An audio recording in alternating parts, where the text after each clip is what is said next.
जय राधे माधव कुंज बिहारी जय राधे माधव कुंज बिहारी जय गोपी जन वल्लभ गिरिवरदारी जय गोपी जन वल्लभ गिरिवरदारी यशोदनन्दन व्रज जनरञ्जन यशोदनन्दन व्रज जनरञ्जन यमुनातीरा वनचारी यमुनातीरा वनचारी जय राधा माधव कुंज बिहारी जय राधा माधव कुंज बिहारी हरे कृष्ण कृष्ण कृष्ण हरे हरे हरे राम राम राम हरे हरे ओम अज्ञानतिमिरान्धस्य ज्ञानाञ्जनशलाकया चक्षुरुन्मिलितं येन तस्मै श्रीगुरुवे नमः श्रीचैतन्यमनोभीष्टं स्थापितं येन भूतले स्वयं रूपः कदा मह्यं ददाति स्वपदान्तिकं वन्देऽहं श्रीगुरुश्रीयुतपदकमलं श्रीगुरून् वैष्णवांश्च श्रीरूपं साग्रजातं सहगणरघुनाथान्वितं तं सजीवं साद्वैतं सावधूतं परिजनसहितं कृष्णचैतन्यदेवं श्रीराधाकृष्णपादान् सहगणललिता श्रीविशाखान्वितांश हे कृष्णा करुणा सिन्धु दीनबन्धु जगत्पते गोपीश गोपिकान्ता राधाकान्ता नमोऽस्तुते तप्तकाञ्चन गौराङ्गी राधे वृन्दावनेश्वरी वृषभानुसुते देवी प्रणमामि हरिप्रिये वाञ्छाकल्पतरुभ्यश्च कृपा सिन्धुभ्य एव च पतितनां पावनेभ्यो वैष्णवेभ्यो नमो नमः नमो ॐ विष्णुपादाय कृष्णप्रेष्ठाय भूतले श्रीमते भक्तिवेदान्तस्वामिनिति नामिने नमस्ते सरस्वती देवी गौरवाणी प्रचारिणी निर्विशेषशून्यवादी पाश्चात्य देशतारिणी देव श्रीकृष्ण चैतन्य प्रभु नित्यानंद श्री अद्वैत गदाधर श्रीवासादि गौरभक्तवृंद हरे कृष्णा कृष्ण कृष्णा हरे हरे हरे राम राम राम हरे हरे ಹರೇ ಕೃಷ್ಣ. ಎಲ್ಲರಿಗೂ ಶ್ರೀ ಶ್ರೀರಾಧ ಗೋವಿಂದ ಮಂಗಳೂರು ಇಸ್ಕಾನ್ನಿಂದ ರಾಮನಿಷ್ಠ ಪ್ರಭುಗಳು ಆಯೋಜಿಸಿರುವ 3ನೇ ಹಂತದ ಭಕ್ತಿರಸಾಮೃತ ಸಿಂಧುವಿನ ತರಗತಿಗೆ ಸ್ವಾಗತ. ಹರೇ ಕೃಷ್ಣ. ಹರೇ ಕೃಷ್ಣ. ಹರೇ ಕೃಷ್ಣ ಮಾತಾಜಿ. ಹರೇ ಕೃಷ್ಣ ಪ್ರಭುಜಿ. ಹರೇ ಕೃಷ್ಣ ಮಾತಾಜಿ.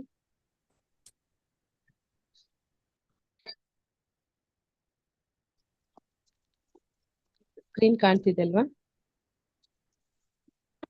ಹಾ ಮಾತಾಜಿ, ಕಾಣ್ತಾ ಇದೆ. ಸೊ ನಿನ್ನೆ ಅಧ್ಯಾಯದಲ್ಲಿ ನಾವು 15ನೇ ಅಧ್ಯಾಯದಲ್ಲಿ ರಾಗಾನುಗ ಭಕ್ತಿ ಅಥವಾ ರಾಗಾತ್ಮಿಕ ಭಕ್ತಿಯ ಬಗ್ಗೆ ತಿಳ್ಕೊಂಡಿದ್ವಿ. ಈಗ ರಾಗಾನುಗ ಭಕ್ತಿ ಮತ್ತಷ್ಟು ವಿವರಗಳು, ಇನ್ನಷ್ಟು ಡೀಟೇಲ್ ಸ್ಟಡಿನ ಮಾಡ್ತಾ ಇದ್ದೀವಿ. ಸಂಬಂಧ ರೂಪ ಭಕ್ತಿ ಅಂದ್ರೆ ನಾವು 2 ರೀತಿಯಲ್ಲಿ ನೋಡಿದ್ವಿ. ರಾಗಾತ್ಮಿಕ ಭಕ್ತಿಯಲ್ಲಿ ಯಾವ್ದು 2 ವಿಚಾರಗಳನ್ನ ನಾವು ನೋಡಿದ್ದು. ಒಂದು ಸಂಬಂಧ ರೂಪ ಭಕ್ತಿ, ಇನ್ನೊಂದು ಕಾಮರೂಪ ಭಕ್ತಿ. ಈಗ ನಾವು ಆ ಸಂಬಂಧ ರೂಪ ಭಕ್ತಿಯ ಬಗ್ಗೆ ಇನ್ನು ಹೆಚ್ಚು ವಿವರಣೆಯಲ್ಲಿ ತಗೋತಾ ಇದೀವಿ. ಅಂದ್ರೆ 2 ರೀತಿ ಇದೆ. ಅಂದ್ರೆ ಭಕ್ತರಲ್ಲಿ 2 ರೀತಿಯ ಭಕ್ತರು ಬರ್ತಾರೆ. ಒಂದು ನಿತ್ಯ ಸಿದ್ಧರು, ಇನ್ನೊಂದು ನಿತ್ಯ ಬದ್ಧರು. ನಾವೆಲ್ಲರೂ ನಿತ್ಯ ಬದ್ಧರು, ಬದ್ಧಾತ್ಮರು. ಬದ್ಧಾತ್ಮರು ಅಂದ್ರೆ ಕಂಡೀಷನ್ಡ್ ಸೋಲ್ಸ್. ಅಂದ್ರೆ ನಾವೆಲ್ಲದಕ್ಕೂ ಕೂಡ ಡಿಪೆಂಡ್ ಆಗ್ತೀವಿ. ನಮಗೆ ಭಗವಂತನ ಮೇಲೆ ಭಕ್ತಿಯದು ತಂತಾನೆ ಮೂಡುವಂತದ್ದಲ್ಲ. ಅದನ್ನ ನಾವು ವೈದಿ ಭಕ್ತಿ, ಸಾಧನ ಭಕ್ತಿ ಮಾಡುವ ಮೂಲಕ ಅದನ್ನ ನಮ್ಮಲ್ಲಿ ಜಾಗೃತಗೊಳಿಸ್ಕೊಡುವಂಥದ್ದು. ಆದ್ರೆ ನಿತ್ಯ ಸಿದ್ಧರು ಯಾರಿದ್ದಾರೆ ಅವರೆಲ್ಲರೂ ನಿನ್ನೆ ನಾವು ನೋಡಿದ್ವಿ, ರಾಗಾತ್ಮಿಕ ಭಕ್ತಿಯಲ್ಲಿ ತೊಡಗಿರುವಂತವ್ರು ಎಲ್ಲ ಆ ಒಂದು ಗೋಕುಲ ನಿವಾಸಿಗಳು. ಅವರೆಲ್ಲರೂ ಕೂಡ ನಿತ್ಯ ಸಿದ್ಧರು. ಅವರಲ್ಲಿ ಒಂದು ರಾಧಾರಾಣಿಯ ಸೇವಕಿಯರು ಬರ್ತಾರೆ, ಅಷ್ಟಸಖಿಯರು. ಅಷ್ಟಸಖಿಯರಿಗೂ ಕೂಡ ಅಸಿಸ್ಟೆಂಟ್ಸ್ ಇರ್ತಾರೆ, ಅವರನ್ನ ಮಂಜರಿಗಳು ಅಂತ ಕರೀತಾರೆ. ನಮ್ಮ ಒಂದು ಗುರು ಶಿಷ್ಯ ಪರಂಪರೆಯಲ್ಲಿ ಬರುವಂತ ಎಲ್ಲ ಗೋಸ್ವಾಮಿಗಳು ಅವರು ವಾಸ್ತವದಲ್ಲಿ ಮಂಜರಿಗಳು. ಅಂದ್ರೆ ಒಂದು ಅಷ್ಟಸಖಿಯರ ಸೇವಕಿಯರು. ನಾವು ನೋಡ್ತೀವಿ ರೂಪ ಗೋಸ್ವಾಮಿ, ಸನಾತನ ಗೋಸ್ವಾಮಿ ಮತ್ತೆ ರಮಾನಂದರಾಯ, ಇವರೆಲ್ಲರೂ ಕೂಡ ವಾಸ್ತವದಲ್ಲಿ ಅವರೆಲ್ಲರೂ ಕೂಡ ಮಂಜರಿಗಳು. ಅಂದ್ರೆ ಅವರೆಲ್ಲರೂ ಕೂಡ ಸಖಿಯರ ಸೇವಕಿಯರು. ಈಗ ಸಂಬಂಧ ರೂಪ ಭಕ್ತಿಯ ಬಗ್ಗೆ ತಿಳ್ಕೊಳ್ಲಿಕ್ಕಿದೀವಿ. ಸಂಬಂಧದಲ್ಲಿ ಯಾವ್ದೆಲ್ಲ ವಿಷಯಗಳು ಬರುತ್ತೆ ಅಂತ ಹೇಳಿದ್ವಿ. 5 ರಸಗಳಲ್ಲಿ ಕಾಮರೂಪ ಬರುವಂತದ್ದು ಯಾವ್ದಕ್ಕೆ? ಮಾಧುರ್ಯ ರಸಕ್ಕೆ ಮಾತ್ರ. ಉಳಿದ 4 ಸಂಬಂಧ ರೂಪದಲ್ಲಿ ಬರುವಂತದ್ದು. ಯಾವ್ದು ಆ ಉಳಿದ 4 ರಸಗಳು? ಹರೇ ಕೃಷ್ಣ.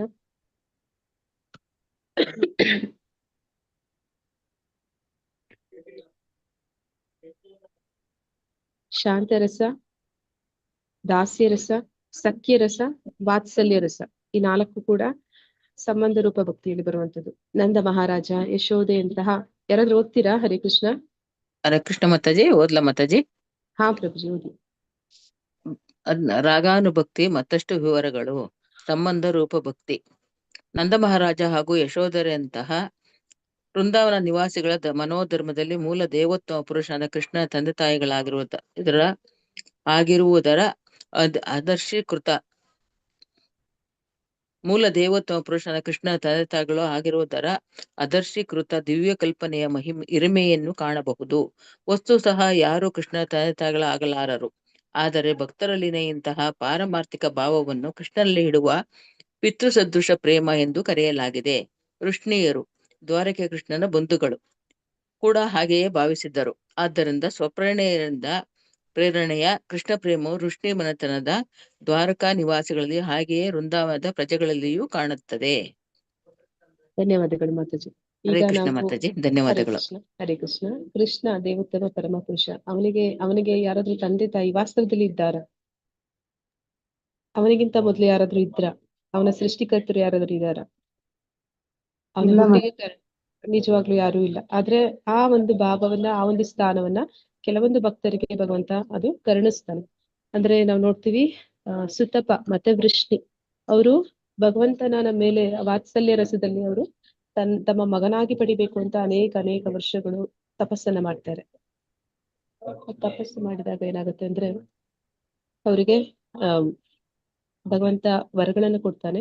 3 ಜನ್ಮಗಳು ಅವರು ಅವನಿಗೆ ಪಿತೃವಾತ್ಸಲ್ಯ ಭಾವದಲ್ಲಿ ತಂದೆ ತಾಯಿಗಳಾಗಿ ಜನ್ಮ ಪಡಿತಾರೆ. ಅಂದ್ರೆ 3 ಅವತಾರಗಳಲ್ಲಿ ಅವ್ರು ಬರ್ತಾರೆ. ಮೊದಲನೇದಾಗಿ ಕಶ್ಯಪ ಮುನಿ ಮತ್ತೆ ಯಾರು? ಅದಿತಿ ಅಲ್ವಾ? ಅದಿತಿ ಕಶ್ಯಪ. ಆ ಸಮಯದಲ್ಲಿ ಬರುವಂತಹ ಅವತಾರ ವಾಮನ ಅವತಾರ. ನಂತರ ಯಾರಾಗಿ ಬರ್ತಾರೆ? ಅದಿತಿ ಕಶ್ಯಪರಲ್ಲಿ ಬರೋದೇ ಇವರು ಮಾತಾಜಿ, ಹಿರಣ್ಯಕಶಿಪು ಹಿರಣ್ಯಾಕ್ಷ. ಅಲ್ಲ, ದಿತಿ ಮಕ್ಕಳು ಅವರು. ದಿತಿ ಮಕ್ಕಳು. ದಿತಿ ಮಕ್ಕಳು ದಾನವ ದೇವತೆಗಳು. ಅದಿತಿಯ ಅಲ್ಲ, ಮಕ್ಕಳು ರಾಕ್ಷಸರು. ದ್ವಾದಶ ಉಲ್ಟಾ ಆದಿತ್ಯರು. ಆದಿತ್ಯರು ಅಂದ್ರೆ ಆದಿತ್ಯ ಮಕ್ಕಳು. ದೇವತೆಗಳು. ಆದಿತ್ಯ ಮಕ್ಕಳು ಆದಿತ್ಯರು.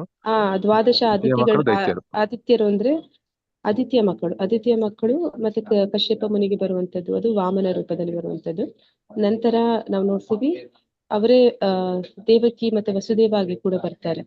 ಹೀಗೆ ಮತ್ತೆ ಅವರು ವಾತ್ಸಲ್ಯ ಭಾವದಲ್ಲಿ ಅವನನ್ನ ಮಗನಾಗಿ ಆ ಒಂದು ರೂಪದಲ್ಲಿ ಅವನನ್ನ ಸೇವೆ ಮಾಡ್ಬೇಕು ಅಂತ ಬಯಸ್ತಾರೆ. ಆ ಸಂಬಂಧ ಅವರಿಗೆ ಬೇಕು ಅಂತ ಇಷ್ಟಪಡ್ತಾರೆ. ಆ ಕಾರಣಕ್ಕಾಗಿ ಭಗವಂತ ಅವರಿಗೆ ಆ ಒಂದು ಅವಕಾಶವನ್ನ ಕರುಣಿಸ್ತಾನೆ. ಹೀಗೆ ವೃಷ್ಣಿ ವಂಶದವರು ಅಂದ್ರೆ ದ್ವಾರಕೆಯಲ್ಲಿ ಕೃಷ್ಣನ ಸಂಬಂಧದಲ್ಲಿ ಇದ್ದಂತವ್ರು ಮತ್ತೆ ಗೋಕುಲದ ನಿವಾಸಿಗಳು, ವೃಂದಾವನದ ಪ್ರಜೆಗಳು, ಇವರೆಲ್ಲರೂ ಕೂಡ ಅಂತಹ ಒಂದು ಅದರಲ್ಲಿ ಕೆಲವೊಬ್ಬರು ಈ ಪಿತೃ ಸದೃಶ ಪ್ರೇಮವನ್ನ ಅಥವಾ ಮಾತೃ ಸದೃಶ ಪ್ರೇಮವನ್ನ ಅವನಿಗೆ ತೋರಿಸ್ತಾರೆ. ನಾವು ನೋಡಿದ್ವಿ ನಿನ್ನೆ ಒಂದು ರಾಸ ನೃತ್ಯದಲ್ಲಿ ಪಾಲ್ಗೊಂಡಂತವ್ರು ಅಷ್ಟು ಜನ ಭಗವಂತನ ಮೇಲೆ ಮಾಧುರ್ಯ ರಸದಲ್ಲಿ ಅವನಲ್ಲಿ ಆಸಕ್ತಿನ ಹೊಂದಿದ್ದವರು. ಈಗ ಹೇಳ್ತಿರುವಂತದ್ದು ವಾತ್ಸಲ್ಯ ರಸದಲ್ಲಿ ಇದ್ದಂತವ್ರು. ಹರೇ ಕೃಷ್ಣ. ಮುಂದುವರಿಸಿದ್ದು. ಹರೇ ಕೃಷ್ಣ. ವೃಷ್ಣಿಯರು ಹಾಗೂ ದ್ವಾರಕಾ ನಿವಾಸಿಗಳು ತೋರಿದ ಸಹಜ ಕೃಷ್ಣ ಪ್ರೇಮವು ಅವರಲ್ಲಿ ನಿರಂತರವಾಗಿ ಇದ್ದದ್ದೇ. ನಿಯಂತ್ರಕ ತತ್ವಗಳನ್ನು ಪಾಲಿಸುತ್ತಾ ಮಾಡುವ ಭಕ್ತಿ ಸೇವೆಯ ಘಟ್ಟದಲ್ಲಿ ಪಿತೃಭಾವದ ಪ್ರೇಮವನ್ನು ಕುರಿತು ಚರ್ಚಿಸುವುದರ ಅಗತ್ಯವಿಲ್ಲ. ಏಕೆಂದರೆ ಅದು ಸೇವೆಯ ಮುಂದುವರಿದ ಘಟ್ಟದಲ್ಲಿ ತಾವಾಗಿಯೇ ಬರಬೇಕಾದದ್ದು. ಸ್ವಪ್ರೇರಣೆಯ ಸೇವೆಗೆ ಬೇಕಾದ ಅರ್ಹತೆ. ಇದು ಹೇಳ್ಬಿಡ್ತೇನೆ, ಈ ಲೈನ್ ಹೇಳ್ಬಿಡ್ತೇನೆ. ವೃಷ್ಣಿಯರು ಮತ್ತೆ ದ್ವಾರಕಾ ನಿವಾಸಿಗಳು ತೋರಿಸಿದ ಸಹಜ ಕೃಷ್ಣ ಪ್ರೇಮ, ರಾಗಾತ್ಮಿಕ ಪ್ರೇಮ ಅನ್ನುವಂಥದ್ದು ಸಹಜವಾಗಿ ನ್ಯಾಚುರಲ್ ಆಗಿ ಅವರಲ್ಲಿ ಬರುವಂತದ್ದು. ಅವರದನ್ನ ಅವರಲ್ಲಿ ಉದ್ದೀಪನಗೊಳಿಸ್ಕೊಳ್ಳುವಂಥದ್ದಲ್ಲ, ಅದು ನಾರ್ಮಲ್ ಆಗಿ ನ್ಯಾಚುರಲ್ ಆಗಿ ಅವರಲ್ಲಿ ಇರುವಂತದ್ದು. ಭಗವಂತನ ಮೇಲೆ ಆ ಕೃಷ್ಣ ಪ್ರೇಮ ಅದು ನಿರಂತರವಾಗಿ ಯಾವಾಗ್ಲೂ ಇರುತ್ತೆ. ಅಂದ್ರೆ ಅವರನ್ನ ನಿತ್ಯ ಸಿದ್ಧರು ಅಂತ ಹೇಳ್ತಾರೆ. ಅಂದ್ರೆ ಯಾವಾಗ್ಲೂ ಭಗವಂತನ ಭಕ್ತರೇ ಅವರು. ಯಾವತ್ತೂ ಕೂಡ ಅವರು ಪತನ ಹೊಂದೋದಿಲ್ಲ ನಮ್ಮ ಹಾಗೆ. ನಿಯಂತ್ರಕ ತತ್ವಗಳನ್ನು ಪಾಲಿಸುತ್ತಾ ಮಾಡುವ ಭಕ್ತಿ ಸೇವೆ ಘಟ್ಟದಲ್ಲಿ ಪಿತೃಭಾವ ಪ್ರೇಮವನ್ನು ಕುರಿತು ಚರ್ಚಿಸುವುದರ ಅಗತ್ಯವಿಲ್ಲ. ಅಂದ್ರೆ ನಾವೆಲ್ಲರೂ ಕೂಡ ಪಿತೃಭಾವ ಪ್ರೇಮವನ್ನ ಕುರಿತು ನಿಯಂತ್ರಕ ತತ್ವಗಳು ಅಂದ್ರೆ ಸಾಧನ ಭಕ್ತಿ ಮಾಡ್ತಿರುವಂತವ್ರು ನಾವೆಲ್ಲ ತುಂಬಾ ಪ್ರಾಥಮಿಕ ಹಂತದಲ್ಲಿರುವಂತವ್ರು. ನಾವು ಅಂತಹ ಒಂದು ಭಾವ ನಮ್ಮಲ್ಲೂ ಕೂಡ ನಾ ಆಗ್ಲೇ ಹೇಳಿದಾಗೆ ಪ್ರತಿಯೊಂದು ಜೀವಾತ್ಮನು ಪರಮಾತ್ಮನ ಜೊತೆ ಒಂದಲ್ಲ ಒಂದು ರಸದಲ್ಲಿ ಸಂಬಂಧವನ್ನ ಹೊಂದಿದ್ದಾರೆ. ಆದ್ರೆ ನಾವೆಲ್ಲರೂ ಅದನ್ನ ಮರೆತು ಹೋಗಿದ್ದೀವಿ. ಅದನ್ನ ನಾವು ಯಾವಾಗ ಈ ನಿಯಂತ್ರಕ ತತ್ವಗಳನ್ನ ಪಾಲನೆ ಮಾಡ್ತಾ ಅದನ್ನ ನಾವು ಜಾಗೃತಗೊಳಿಸೋ ಪ್ರಯತ್ನ ಮಾಡ್ತೀವಿ, ಒಂದಲ್ಲ ಒಂದು ದಿನ ಕೃಷ್ಣ ಪ್ರೇಮ ನಮ್ಗೆ ಸಿಕ್ಕಾಗ ನಮ್ಗೆ ಆ ಒಂದು ಭಾವ ಕೂಡ ನಮ್ಗೆ ತಿಳಿಯುತ್ತೆ, ಯಾವ ಭಾವದಲ್ಲಿ ನಾವು ಅವನ ಜೊತೆ ಸಂಪರ್ಕವನ್ನ ಹೊಂದಿದ್ದೀವಿ ಅಂತ. ಹಾಗೆ ಹೇಳೋದಾದ್ರೆ ಅವರಿಗೆ ರಾಗಾತ್ಮಿಕ ಭಕ್ತರಿಗೆ ಮತ್ತೆ ನಾವು ಏನು ವೈದಿ ಭಕ್ತಿ ಮಾಡ್ತಾ ಇದ್ವಿ ಆ ಜಗಜಾಂತರ ವ್ಯತ್ಯಾಸ ಇದೆ. ಏಕೆಂದರೆ ಅದು ಸೇವೆಯ ಮುಂದುವರಿದ ಘಟ್ಟದಲ್ಲಿ ತಾನಾಗಿಯೇ ಬರಬೇಕಾದದ್ದು. ಅಂದ್ರೆ ಸೇವೆ ಮಾಡ್ತಾ ಮಾಡ್ತಾ ಮುಂದೆ ಅದು ಬರುವಂತದ್ದು. ಅಂದ್ರೆ ಇವರೆಲ್ಲರೂ ಕೂಡ ನೆನ್ನೆ ಅಧ್ಯಾಯದಲ್ಲಿ ನೋಡಿದ ಹಾಗೆ ಹಿಂದಿನ ಜನ್ಮದಲ್ಲಿ ಆ ಒಂದು ಅರ್ಹತೆಯನ್ನು ಅವರು ಗಳಿಸಿಬಿಟ್ಟಿದ್ದಾರೆ. ಆದ್ರೆ ಆ ಒಂದು ಎಲ್ಲಾ ಏನು ನಿಯಂತ್ರಕ ತತ್ವಗಳ ಪಾಲನೆ ಇರ್ಬೋದು ಅಥವಾ ಆದ್ರೆ ಅವನ ಸಂಬಂಧದಲ್ಲಿ ಬಂದಂತಹ ಅಷ್ಟು ಜನ ಮಾತೃವಾತ್ಸಲ್ಯದಲ್ಲಿ ಇರ್ಬೋದು ಅಥವಾ ಸಖ್ಯ ಭಾವದಲ್ಲಿ ಇರ್ಬೋದು ಅಥವಾ ದಾಸ್ಯ ಭಾವದಲ್ಲಿರ್ಬೋದು, ಶಾಂತ ಭಾವದಲ್ಲಿರ್ಬೋದು, ಪ್ರತಿಯೊಬ್ಬರು ಕೂಡ ಆಗ್ಲೇ ಆ ಒಂದು ನೆಲೆಯನ್ನ ಆ ರಾಗಾತ್ಮಿಕ ಭಕ್ತಿಯನ್ನ ಆಗ್ಲೇ ಗಳಿಸಿದ್ದಾರೆ. ಆ ಕಾರಣದಿಂದ ಅವ್ರು ಯಾವುದೇ ನಿಯಂತ್ರಕ ತತ್ವಗಳ ಪಾಲನೆ ಮಾಡಬೇಕಾಗಿಲ್ಲ, ಅವ್ರಿಗೆ ಸಹಜವಾಗಿ ಅದೆಲ್ಲ ಬರುವಂತದ್ದು. ಹರಿ ಕೃಷ್ಣ. ಮುಂದುವರಿಸಿ. ಪ್ರೇರಣೆಯ ಸೇವೆಗೆ ಬೇಕಾದ ಅರ್ಹತೆ. ಪ್ರಭುವಿನ ನಿರಂತರ ಭಕ್ತರಾದ ಕೃಷ್ಣಿಯರ ಹಾಗೂ ವೃಂದಾವನ ನಿವಾಸಗಳ ಹೆಜ್ಜೆ ಜಾಡಿನಲ್ಲಿ ನಡೆಯಲು ಅಪೇಕ್ಷಿಸುವ ಭಕ್ತರನ್ನು ರಾಗಾನುಗ ಭಕ್ತರು ಎನ್ನುತ್ತಾರೆ. ಹಾಗೆಂದರೆ ಈ ಜನ ಆ ಭಕ್ತರು ಗಳಿಸುವ ಸ್ಥಿತಿಯನ್ನು ಗಳಿಸಲು ಪ್ರಯತ್ನಿಸುತ್ತಿದ್ದಾರೆ ಎಂದು ಅರ್ಥ. ಈ ರಾಗಾನುಗ ಭಕ್ತರು ಭಕ್ತಿ ಸೇವೆ ನಿಯಂತ್ರಕ ತತ್ವಗಳನ್ನು ಕಟ್ಟುನಿಟ್ಟಾಗಿ, ಆದರೆ ಸ್ವಭಾವವು ಕಾರಣವಾಗಿ ಅವರು ನಂದ ಅಥವಾ ಯಶೋದೆಯಂತ ನಿತ್ಯ ಭಕ್ತರಿಂದ ಆಕರ್ಷಿತರಾಗಿ ಅವರ ಹೆಜ್ಜೆ ಜಾಡಿನ ನಡೆಯಲು ಸಹಜವಾಗಿ ಪ್ರಯತ್ನಿಸುತ್ತಾರೆ. ಬರುತ್ತಾ ಒಬ್ಬ ನಿರ್ದಿಷ್ಟ ಭಕ್ತನಾಗಬೇಕೆಂಬ ಆಸೆ ಪ್ರಬಲವಾಗುತ್ತದೆ. ಈ ಪ್ರಕ್ರಿಯೆಯನ್ನು ರಾಗಾನುಗ ಎಂದು ಕರೆಯುತ್ತಾರೆ. ಅಂದ್ರೆ ಈ ರಾಗಾನುಗ ಭಕ್ತರು ಅಂದ್ರೆ ಯಾರು ಅಂದ್ರೆ ಯಾರೆಲ್ಲ ರಾಗಾತ್ಮಿಕ ಭಕ್ತರಿದ್ದಾರೋ ಅವರನ್ನ ಅನುಸರಣೆ ಮಾಡುವಂತವ್ರು. ಅಂದ್ರೆ ಈಗ ಅವರು ಭಗವಂತನನ್ನ ಮಗನಾಗಿ ಪಡಿಬೇಕು ಇವರ ಹಾಗೆ ಅಂತ ಇಚ್ಛೆ ಇಟ್ಕೊಂಡಿರೋರಂತಲ್ಲ. ಅಂದ್ರೆ ಅವರಲ್ಲಿ ಹೇಗೆ ವಾತ್ಸಲ್ಯ ಭಾವ ಇತ್ತು ಯಶೋದೆಯಲ್ಲಿ ಅಥವಾ ನಂದ ಮಹಾರಾಜನಲ್ಲಿ, ಅಂಥದೇ ವಾತ್ಸಲ್ಯ ಭಾವ ಅವರಿಗೆ ಕೃಷ್ಣನ ಮೇಲೆ ಕೂಡ ಬರುವಂತದ್ದು. ಅಂದ್ರೆ ಈಗ ನಾವು ನೋಡ್ತೀವಿ, ಹಣ್ಣು ಮಾರೋದಕ್ಕೆ ಒಬ್ಳು ಬರ್ತಾಳೆ, ಅವಳಿಗೆ ಭಗವಂತನ ಮೇಲೆ ಆ ಭಾವ ಬರುತ್ತೆ, ಮಾತೃವಾತ್ಸಲ್ಯ ಬರುತ್ತೆ. ಅವಳು ಕೃಷ್ಣನ ತನ್ನ ತೊಡೆ ಮೇಲೆ ಕೂರಿಸ್ಕೋಬೇಕು ಅಂತ ಇಚ್ಛಿಸ್ತಾಳೆ. ಆಗ ಏನ್ ಮಾಡ್ತಾಳೆ, ಆ ಹಣ್ಣನ್ನ ಕೊಡುವಾಗ ಅವಳು ಆ ಮಗುವಿನ ಅಂದ್ರೆ ಕೃಷ್ಣನ ತೊಡೆ ಮೇಲೆ ಕೂರಿಸ್ಕೊಂಡೆಲ್ಲ ಕೊಡ್ತಾಳೆ. ಕೊಟ್ಟಿದಾದ್ಮೇಲೆ ಅವಳಿಗೆ ಆ ಮಗುವಿನ ಮೇಲೆ ಎಷ್ಟು ಆಕರ್ಷಣೆ ಆಗ್ಬಿಡತ್ತೆ ಅಂದ್ರೆ ಅವನು ಕೈಯಲ್ಲಿ ಏನೋ ಒಂದ್ 2 ಕಾಳು ಕೊಟ್ಟರು ಕೂಡ ಅದನ್ನ ತಗೊಂಡು ನಗ್ತಾ ನಗ್ತಾ ಅವಳು ಹೋಗ್ತಾ ಏನಂತ ಹೇಳ್ತಾಳೆ ಅಂದ್ರೆ, ಅವಳು ಬರುವಾಗ ಹಣ್ಣುಗಳನ್ನ ಹೆಸರು ಕೂಗ್ತಾ ಹೋಗ್ತಾಳೆ. ಏನೆಲ್ಲ ಹಣ್ಣು ತಂದಿದ್ದಾಳೆ ಅದನ್ನ ಹೇಳ್ತಾ ಹೋಗ್ತಾಳೆ. ಈ ಬಾಳೆಹಣ್ಣು ತಂದಿದ್ದೀನಿ ತಗೊಳ್ಳಿ, ಮಾವಿನ ಹಣ್ಣು ತಗೊಳ್ಳಿ ಅಂತ ಹೋಗ್ತಾ ಅವಳು ಏನಂತ ಹೇಳ್ತಾಳೆ ಅಂದ್ರೆ, ಕೃಷ್ಣ ನನ್ನ ತಂದಿದ್ದೀನಿ ತಗೊಳ್ಳಿ, ಮಾಧವನನ್ನ ತಂದಿದ್ದೀನಿ ತಗೊಳ್ಳಿ ಅಂತ. ಅಂದ್ರೆ ಅಷ್ಟೊಂದು ಆ ಒಂದು ಅಂದ್ರೆ ಅವರು ತಾಯಿ ಆದ್ಲು ಅಂತನ ಆ ಭಾವ ಅವರಲ್ಲಿ ಬಂತು. ಅದನ್ನೇ ಅಲ್ಲಿ ಹೇಳುವಂತದ್ದು ಇಲ್ಲಿ ರಾಗಾನುಗ. ಅಂದ್ರೆ ರಾಗಾತ್ಮಿಕ ಭಕ್ತರ ಹೆಜ್ಜೆ ಜಾಡಿನಲ್ಲಿ ಇವ್ರು ಯಾವಾಗ ಬೇರೆ ಭಕ್ತರು ಅವ್ರು ಅದನ್ನ ಆ ಒಂದು ರಸವನ್ನ ಆಸ್ವಾದಿಸ್ತಾರೆ, ಅದನ್ನ ಇಲ್ಲಿ ರಾಗಾನುಗ ಅಂತ ಇಲ್ಲಿ ಕರೀತಾ ಇರುವಂತದ್ದು. ಹರೇ ಕೃಷ್ಣ. ಹರೇ ಕೃಷ್ಣ ಮಾತಾಜಿ. ಓದ್ಲಾ ಮಾತಾಜಿ? ಹಾ ಪ್ರಭುಜಿ. ಧ್ವಜಭೂಮಿಯ ವೃಂದಾವನದ ನಿವಾಸಿಗಳು ನಡೆದ ಮಾರ್ಗದಲ್ಲಿ ನಡೆಯಬೇಕೆನ್ನುವ ಕಾತರವು ವ್ಯಕ್ತಿಯು ಐಹಿಕ ಕಾಲುಷ್ಯಗಳಿಂದ ಮುಕ್ತನಾದ ಹೊರತು ಬರುವುದಿಲ್ಲ ಎಂದು ನಾವು ಸದಾ ನೆನಪಿನಲ್ಲಿಟ್ಟುಕೊಳ್ಳಬೇಕು. ಭಕ್ತಿ ಸೇವೆಯ ನಿಯಂತ್ರಕ ತತ್ವಗಳನ್ನು ಪಾಲಿಸುವುದರಲ್ಲಿ ಅನರ್ಥ ನಿವೃತ್ತಿ ಎಂಬುದು ಘಟ್ಟವಿದೆ. ಹೀಗೆಂದ್ರೆ ಎಲ್ಲ ಐಹಿಕ ಮಲಿನತೆಗಳ ನಿರ್ಗಮನ ಎಂದು ಅರ್ಥ. ಯಾರೋ ಒಬ್ಬ ವ್ಯಕ್ತಿಯು ಇಂತಹ ಭಕ್ತಿಯುತ ಪ್ರೇಮದ ನಟನೆ ಮಾಡುವುದು ಕೆಲವೊಮ್ಮೆ ಕಂಡು ಬರುತ್ತದೆ. ದಿಟ್ಟದಲ್ಲಿ ಆ ವ್ಯಕ್ತಿಯು ಅನರ್ಥಗಳಿಂದ ಅಥವಾ ಅನಪೇಕ್ಷಣೀಯ ಅಭ್ಯಾಸಗಳಿಂದ ನಿವೃತ್ತನಾಗಿಲ್ಲ. ತಾನು ನಂದ, ಯಶೋದೆ ಅಥವಾ ಗೋಪಿಯರ ಅನುಯಾಯಿ ಎಂದು ಇಂತಹ ನಟನಶೀಲ ಭಕ್ತನು ಘೋಷಿಸಿಕೊಳ್ಳುವುದು ಕಂಡು ಬರುತ್ತದೆ. ಅದೇ ಹೊತ್ತಿನಲ್ಲಿ ಪ್ರಾಪಂಚಿಕವಾದ ಅಸಹ್ಯಕರ ಲೈಂಗಿಕಾಸಕ್ತಿಯು ಆ ವ್ಯಕ್ತಿಯಲ್ಲಿರುವುದು ಎದ್ದು ಕಾಣುತ್ತದೆ. ಇಂತಹ ದೈವಿಕ ಪ್ರೇಮದ ತೋರಿಕೆಯು ಶುದ್ಧ ನಟನೆಯಾಗಿದ್ದು ಅದಕ್ಕೆ ಎಷ್ಟು ಕಿಮ್ಮತ್ತಿಲ್ಲ. ವ್ಯಕ್ತಿಯು ನಿಜವಾಗಿಯೂ ಗೋಪಿಯರ ಪ್ರೇಮದ ತತ್ವಗಳಿಂದ ಸಹಜವಾಗಿ ಆಕರ್ಷಿತನಾದಾಗ ಅಂತಹ ವ್ಯಕ್ತಿಯ ನಡತೆಯಲ್ಲಿ ಪ್ರಾಪಂಚಿಕವಾದ ಯಾವುದೇ ಮಾಲಿನ್ಯವೂ ಕಂಡು ಬರುವುದಿಲ್ಲ. ಹರೇ ಕೃಷ್ಣ ಮಾತಾಜಿ. ಧನ್ಯವಾದಗಳು ಹರೇ ಮಾತಾಜಿ. ಹರೇ ಕೃಷ್ಣ ಪ್ರಭುಜಿ. ಇಲ್ಲೇನಂತ ಹೇಳ್ತಾ ಇದಾರೆ, ಈ ವೃಂದಾವನ ನಿವಾಸಿಗಳು ಇವ್ರ ರಾಗಾನುಗ ಭಕ್ತಿ ಅಂತಂದ್ರೆ ಅವರ ಒಂದು ವಾತ್ಸಲ್ಯ ಭಾವ, ಇವರಲ್ಲೂ ಕೂಡ ಭಗವಂತನ ಮೇಲೆ ಅದೇ ಭಾವ ಬರುವಂತದ್ದು, ಅಥವಾ ಮಾಧುರ್ಯ ಭಾವ, ಬೇರೆ ಯಾವುದೇ ಭಾವ ಆ ವಾಸ್ತವದಲ್ಲಿ ಇರುವಂತದ್ದು ಆ ವೃಂದಾವನ ನಿವಾಸಿಗಳಲ್ಲಿ ಅದು ಅಪ್ಪಟವಾದ ಶುದ್ಧ ಪ್ರೇಮ. ಅದನ್ನ ಅನುಸರಣೆ ಮಾಡುವಂತದ್ದನ್ನ ರಾಗಾನುಗ ಅಂತ ನಾವು ನೋಡಿದ್ವಿ. ಈಗ ಆ ರೀತಿ ರಾಗಾನುಗ ಭಕ್ತಿ ನಮ್ಮಲ್ಲಿ ಬರ್ಬೇಕು ಅಂದ್ರೂ ಕೂಡ ಈ ಒಂದು 9 ಹಂತಗಳಿದೆ. ಪ್ರೇಮದ ಹಂತಕ್ಕೆ ಹೋಗ್ಬೇಕು ಅಂದ್ರೆ ಮೊದಲ ಹಂತ ಯಾವುದು? ಹರಿಕೃಷ್ಣ. ಭಕ್ತಿಯ 9 ಹಂತಗಳಲ್ಲಿ ಮೊದಲ ಹಂತ ಯಾವುದು? ಶ್ರದ್ಧೆ ಮಾತಾಡಿ. ಶ್ರದ್ಧಾ. ಶ್ರದ್ಧೆಯಲ್ಲಿ ನಾವು ಏನ್ ಮಾಡ್ತೀವಿ? ಭಗವಂತನಲ್ಲಿ ಶ್ರದ್ಧೆ ಬೆಳೆಸ್ಕೊಳ್ತೀವಿ, ಗುರುಗಳಲ್ಲಿ ಶ್ರದ್ಧೆ ಬೆಳೆಸ್ಕೊಳ್ತೀವಿ, ಶಾಸ್ತ್ರದಲ್ಲಿ ಶ್ರದ್ಧೆಯನ್ನು ಬೆಳೆಸ್ಕೊಳ್ತೀವಿ. ನಂತರ ಅದನ್ನ ನಾವು ಯಾರ ಮಧ್ಯೆ ಮಾಡ್ತೀವಿ? ಭಕ್ತರ ಸಂಘದಲ್ಲಿ ಮಾಡ್ತೀವಿ. ಭಕ್ತರ ಸಂಘದಲ್ಲಿ ನಾವು ಅದನ್ನ ಆಚರಣೆ ಮಾಡ್ತಿರ್ಬೇಕಾದ್ರೆ ಅಲ್ಲಿ ಮಾಡುವಂತಹ ಕ್ರಿಯೆಗಳು ಯಾವ್ದಲ್ಲ ಅಂದ್ರೆ ಭಜನ ಕ್ರಿಯೆ, ಅಂದ್ರೆ ಭಗವಂತನ ಕುರಿತಾದ ವಿಷಯಗಳನ್ನ ಶ್ರವಣ ಕೀರ್ತನ ಮಾಡುವಂಥದ್ದು, ಮತ್ತೆ ಅದನ್ನ ಸ್ಮರಣ ಮಾಡುವಂಥದ್ದು, ಇದೆಲ್ಲವೂ ಕೂಡ ನಾವು ಭಕ್ತರ ಸಂಘದಲ್ಲಿ ಮಾಡ್ತೀವಿ. ಈ 3 ಹಂತಗಳನ್ನ ದಾಟಿದ ಮೇಲೆ 4ನೇ ಹಂತವನ್ನ ಅನರ್ಥ ನಿವೃತ್ತಿ ಅಂತ ಹೇಳ್ತಾರೆ. ಅನರ್ಥ ನಿವೃತ್ತಿ ಹಂತಕ್ಕೆ ಬಂದಾಗ ನಮ್ಮಲ್ಲಿರುವ ಎಲ್ಲಾ ಮಾಲಿನ್ಯಗಳು ಅದು ಪರಿಪೂರ್ಣವಾಗಿ ಹೊರಟು ಹೋಗುತ್ತೆ. ಅಂದ್ರೆ ಈ ಹಂತವನ್ನ ದಾಟುವಂತದ್ದು ಇದಕ್ಕೆ ತುಂಬಾ ಸಮಯ ಹಿಡಿಯುತ್ತೆ ಅಂತ ಹೇಳ್ತಾರೆ. ಯಾರಿಗೂ ಅಷ್ಟು ಸುಲಭವಾಗಿ ಅನರ್ಥ ನಿವೃತ್ತಿ ಆಗೋದಿಲ್ಲ ಅಂತ.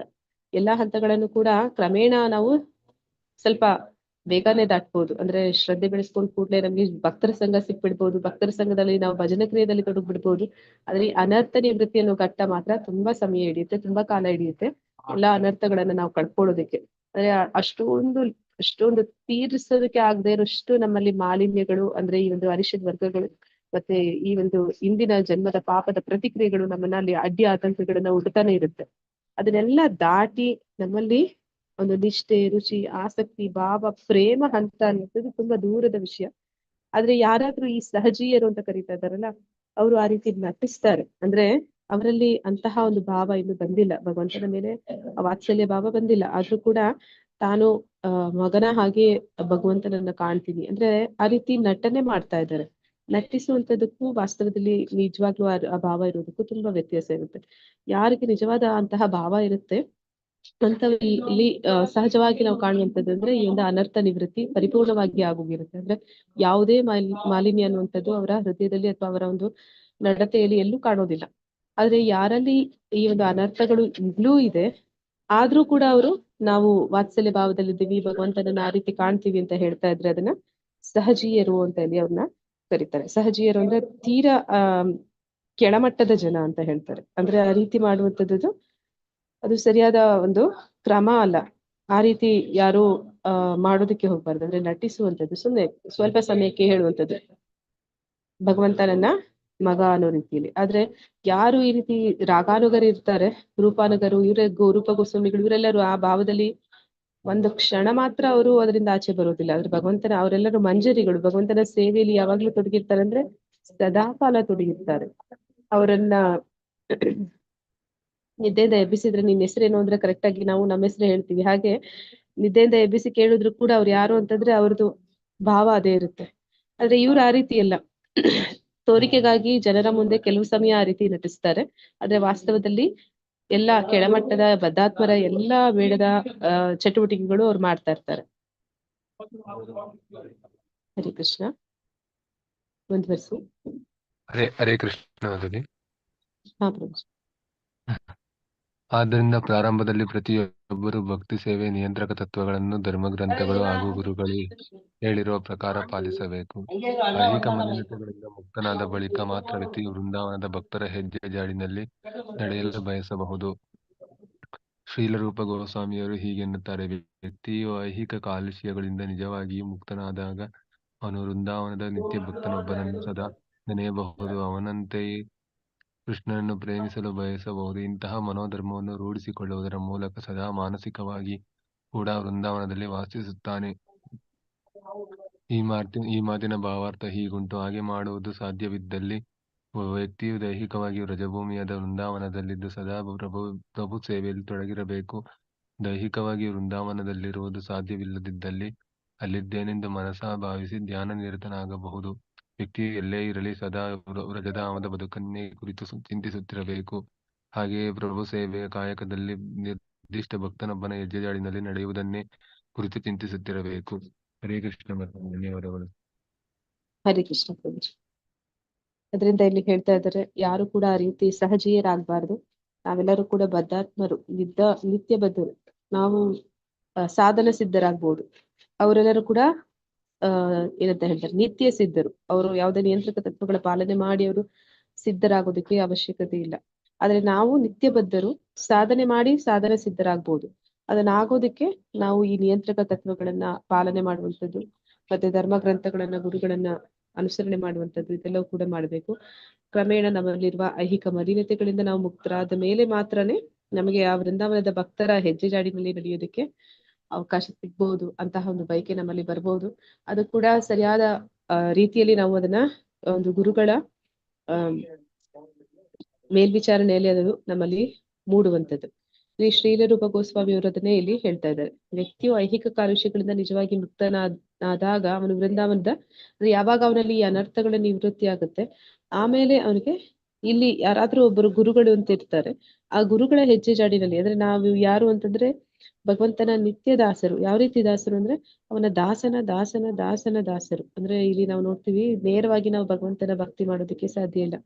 ಭಗವಂತನಿಗೆ ಭಕ್ತಿ ಮಾಡೋದಕ್ಕೆ ಅಲ್ಲಿ ರಾಧಾರಾಣಿ ಭಗವಂತನ ಸೇವೆಯಲ್ಲಿ ತೊಡಗ್ತಾಳೆ, ರಾಧಾರಾಣಿಯ ಸೇವೆಯಲ್ಲಿ ಭಗವಂತನ ತೊಡಗ್ತಾನೆ. ಆದ್ರೆ ಇವರಿಬ್ಬರಿಗೆ ಸಹಾಯ ಮಾಡುವಂಥದ್ದು ಅಷ್ಟಸಖಿಯರು, ಅಷ್ಟಸಖಿಯರಿಗೆ ಸಹಾಯ ಮಾಡುವಂಥದ್ದು ಮಂಜರಿಯರು. ಹೀಗೆ ಮಂಜರಿಯರಿಗೆ ಸಹಾಯ ಮಾಡುವವರು ಇರ್ತಾರೆ. ಹೀಗೆ ದಾಸ ಅಂದ್ರೆ ನಾವು ಆ ರೀತಿ ಒಮ್ಮೆಲೆ ನಾವು ಸಖಿಯರಾಗೋದಕ್ಕೆ ಸಾಧ್ಯ ಇಲ್ಲ, ಅಥವಾ ರಾಧಾರಾಣಿ ಆಗೋದಕ್ಕೆ ಅಥವಾ ಕೃಷ್ಣ ಆಗೋದಕ್ಕೆ ಸಾಧ್ಯ ಇಲ್ಲ, ಹಾಗೆ ಹೇಳ್ತಾರೆ. ಹಾಗೆ ನಾವು ದಾಸರು ಅಂದ್ರೆ ಇಲ್ಲಿ ಒಂದು ಗುರು ಶಿಷ್ಯ ಪರಂಪರೆಯಲ್ಲಿ ಬರ್ತಾರಲ್ವಾ ಆಚಾರ್ಯರು, ಅವರೆಲ್ಲರೂ ಬಂದಾಗ ನಾವೊಬ್ಬರಿಂದ ದೀಕ್ಷೆ ತಗೋತೀವಿ, ಅವರು ನಮ್ಮ ನೆಕ್ಸ್ಟ್ ಗುರುಗಳು, ಅವರಿಗೆ ಇನ್ನೊಬ್ರು ಗುರುಗಳು ಇರ್ತಾರೆ. ಹೀಗೆ ಒಬ್ಬರಿಂದ ಒಬ್ಬರಿಗೆ ಅದು ಬರುವಂತದ್ದು. ಈಗ ನಾನು ಏನಾದ್ರೂ ಒಂದು ಅನುಸರಣೆ ಮಾಡ್ಬೇಕು ಅಂದ್ರೆ ನನ್ನ ಗುರು ಏನ್ ಹೇಳ್ತಾರೆ, ದೀಕ್ಷಾ ಗುರು, ಅದನ್ನ ನಾನು ಅನುಸರಣೆ ಮಾಡ್ಬೇಕು. ನನ್ನ ದೀಕ್ಷಾ ಗುರು ಏನನ್ನ ಮಾಡ್ತಾ ಇರ್ತಾರೆ, ಅವರ ಗುರುಗಳು ಅವ್ರಿಗೆ ಏನ್ ಹೇಳಿರ್ತಾರೆ ಅದನ್ನ ಮಾಡ್ತಾ ಇರ್ತಾರೆ. ಹಾಗೆ ಅವರಲ್ಲಿ ಯಾವ ಭಾವದಿಂದ ಅವರು ಭಗವಂತನ ಸಂಬಂಧದಲ್ಲಿ ಇದ್ದಾರೆ ಅಂತದೇ ಒಂದು ಭಾವ ನಮ್ಮಲ್ಲೂ ಕೂಡ ಕ್ರಮೇಣ ಮೂಡುತ್ತೆ. ಅದನ್ನ ಹೇಳ್ತಾ ಇದ್ದಾರೆ. ಅದನ್ನ ನಾವು ನಿಯಂತ್ರಕ ತತ್ವಗಳನ್ನ ಪಾಲನೆ ಮಾಡಿ ಅನರ್ಥ ನಿವೃತ್ತಿ ಆದ ಮೇಲೆ ಅದನ್ನ ನಮ್ಮಲ್ಲಿ ಅದು ಮಾನಸಿಕವಾಗಿ ಬರೋದಕ್ಕೆ ಸಾಧ್ಯ. ಅದನ್ನ ಇಲ್ಲಿ ಹೇಳ್ತಾ ಇದ್ದಾರೆ. ಮಾನಸಿಕವಾಗಿ ಅಂತಹ ಒಂದು ಭಕ್ತರು ಏನ್ ಮಾಡ್ತಾರೆ ಅಂದ್ರೆ ವೃಂದಾವನದಲ್ಲಿ ವಾಸಿಸ್ಬೇಕು ಅಂತ ಹೇಳಿ ಹೇಳ್ತಾ ಇದ್ದಾರೆ, ಅಥವಾ ವೃಂದಾವನದಲ್ಲಿ ವಾಸಿಸುವಂತೆ ಆ ಒಂದು ಹೃದಯದಲ್ಲಿ ಆ ಒಂದು ಭಾವನಾದ್ರೂ ಇರ್ಬೇಕು ಅಂತ.